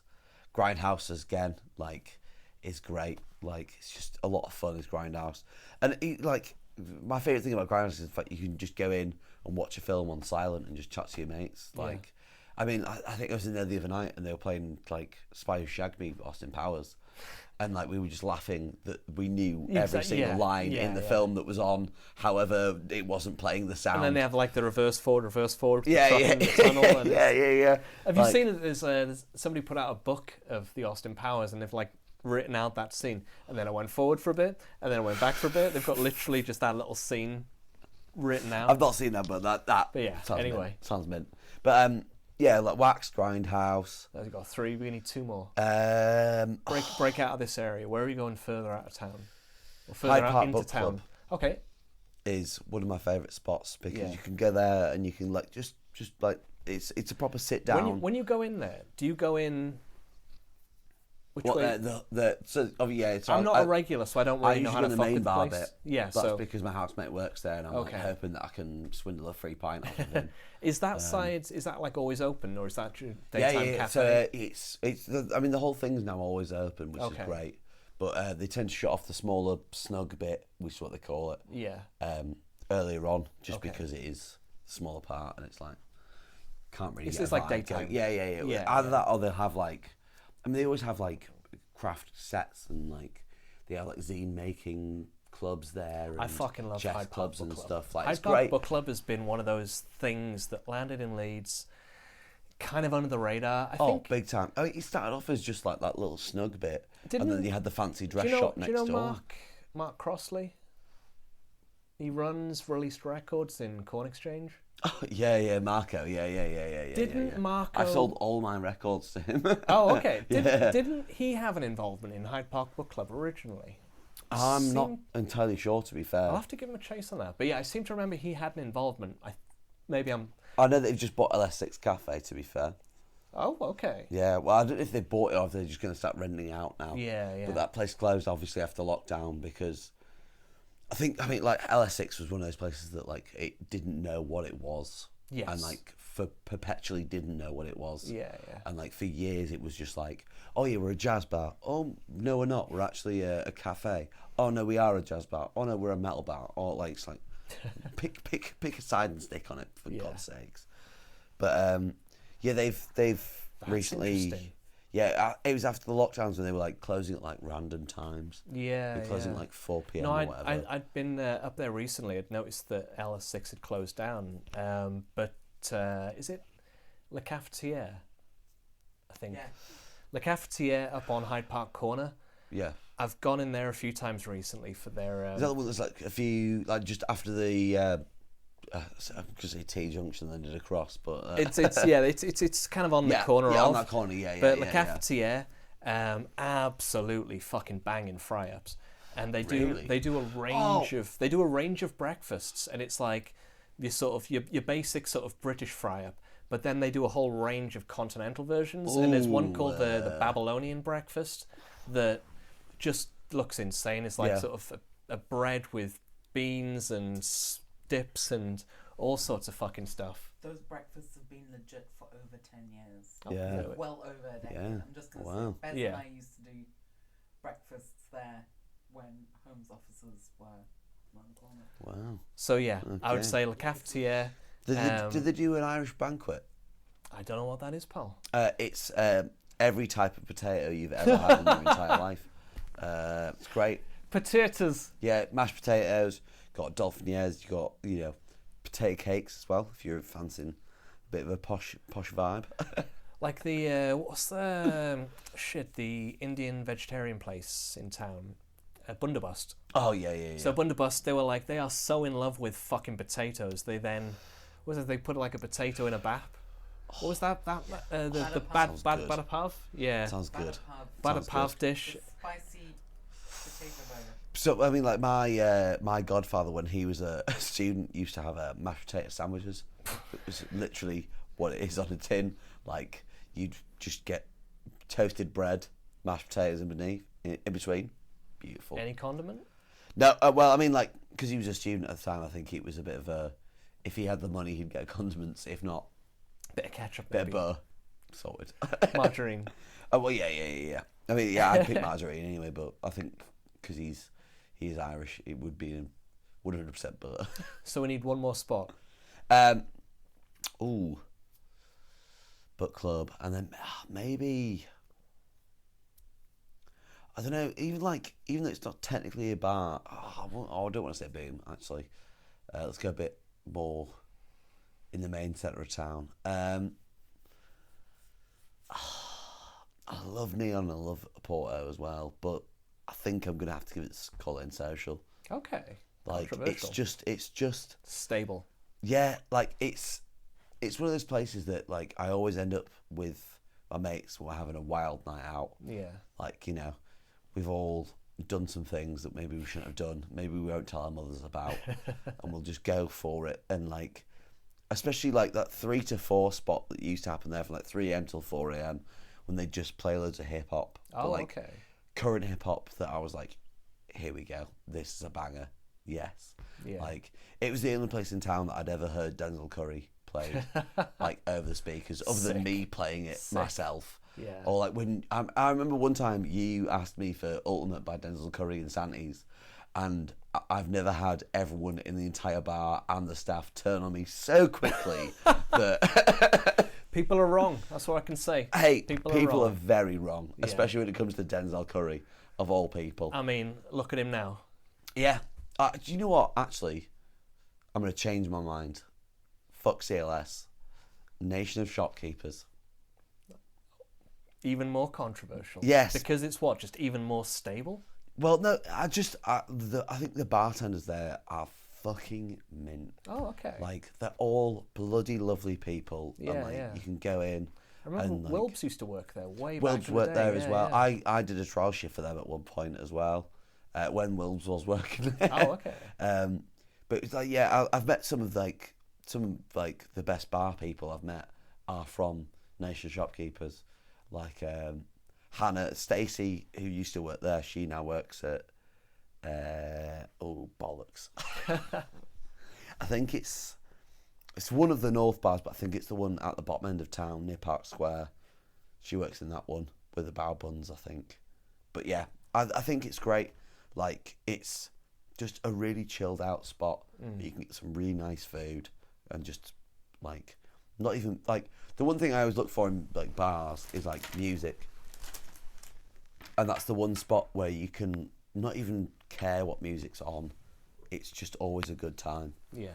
Like, on that note, what would you say is your go-to track for like the vibe needs cranking up? It's Saturday night in Santi's. You've noticed it's kind of dropped a bit. so What do you bang on? I feel horrible saying this. Denzel Curry. No, absolutely not. That's the one thing I will play to kick people out of the bar because I like it, therefore most people don't. But the one tune I will always whack on that will get everybody going, that I realised this from Verve days, is House of Pain Jump Around. Yeah. For some reason, like, doesn't matter how many times I've heard that song, I will still shout, pack it up, pack it in, let me begin. And then I will try and do my best impression of what's An it called, Irish- Everlast, yeah. and just go for it. An Irish New Yorker. That's it. Like, but like for some reason, that song will get everybody going. Like, it is just that you hear those pipes. Eternal banger. You hear those pipes at the Yeah. start, and you're like, everything's going out the window now. Let's go get 10 shots in. We're gonna get absolutely hammered. Speaking of which, Well, thank you very much. this is courtesy of my brother. Nice. Cheers, Rob. Cheers. Penderyn. Oh, So, whiskey. Penderyn Welsh whiskey. Oh, it's quite nice, that. Oh, There's a kick to that motherfucker. yeah. See, I mean, we've got I don't this even notice it anymore. Welsh Gold, they call it. Oh. Isn't that sheep? Sorry. Anyway. Cut that. I reckon we're about done on this. Piece it out with, what would you say about the Leeds scene? Because, you know, just across everything, like, as I say, we've talked a lot about how there's sort of the community aspect, the sort of the closeness of it, the music, the sort of the bar scene, whatever it is. What is it that you really dig about it? Because you've clearly, it's got you in a rut. Yeah. You know, not even to say it in a negative way, but it's like... No, I fully agree. It's absolutely kind of like it's got you. It's like, this is something which... It's got its hooks into you for the sake of... I don't want to leave, but at the same time, I kind of feel like I need to. No, I think it's just the people I've met, to be honest. The people you meet in the bartending scene or the music scenes or whatever, like, Leeds in general, like, the people is what it's all about. Like, I've met so many people that I never... If I'd have just bumped into them on a night out or whatever, I would have never, ever been friends with them. Yeah. And now... Like 10 years later, we're still not you included, but like it's one of those things that like, yeah, I don't really know how to describe it. It's just the people that I've met along the way are fucking incredible human beings. It's a hard thing to explain to family, isn't it? Yeah, They see the pictures online and they know that. Oh, you're working in the bar. Are you still working in the bar then? Luckily, all of my family are either blocked from seeing any of my posts or are like not available online, really, which is just perfect, really. Yeah. Like most of my mum's side, I will never ever show anything to, mostly because they're all from Hartlepool and a little bit racist, but it is what it is, you know what I mean? Like. Yeah. Yeah, it is the people, 100%, man. Like, that, like the strangers that I've met along this path have been some of the best people I've ever met in my entire life. Yeah. Like, I don't. As someone who's like, you know, I'm going to get a bit too deep here, but I didn't have a lot of friends as a kid, and I think the openness of the people that I've met along the way have really like warmed my heart a lot. Well, you were like so open when I first met you, and you were so enthusiastic. It's sort of like you can't. It's irrefutable. You cannot like. It's just. It is what it is. You were like a presence. Yeah, man. By that stage. Thank you. Whether it be good or bad or. It was entirely good. It was like I remember so many great moments from the early days. Like, albeit I wasn't personally in the best place of my life, like when we first met, but like. I kind of maybe felt like a dick that I wasn't my authentic self with you because I was still under a bit of a cloud. Oh, that's all right, man. Like, I've been under a cloud for many years now. Yeah. Like it is what it is, you know what I mean? Yeah. But it was like regardless of where I was at, it was like I always felt like you were a genuinely beautiful soul floating through this scene of a thing. Stop it. And yeah, it was. I've always really kind of genuinely loved our connection. Thanks, man. I've always massively appreciated you as well, man. Like you've always been like just lovely and like you. I mean, like both have like a love of punk and hardcore and stuff like that, which is always great. I mean, every time who Birthright are. It's like fucking. It's every time you'd come in, you'd be like, "Can you play this?" And I'm like, "Yes, thank God Steve's in." But yeah, anyway, regardless, let's piece it out there. Peace. Parade of grafters. Your teeth and no! Ding, ding.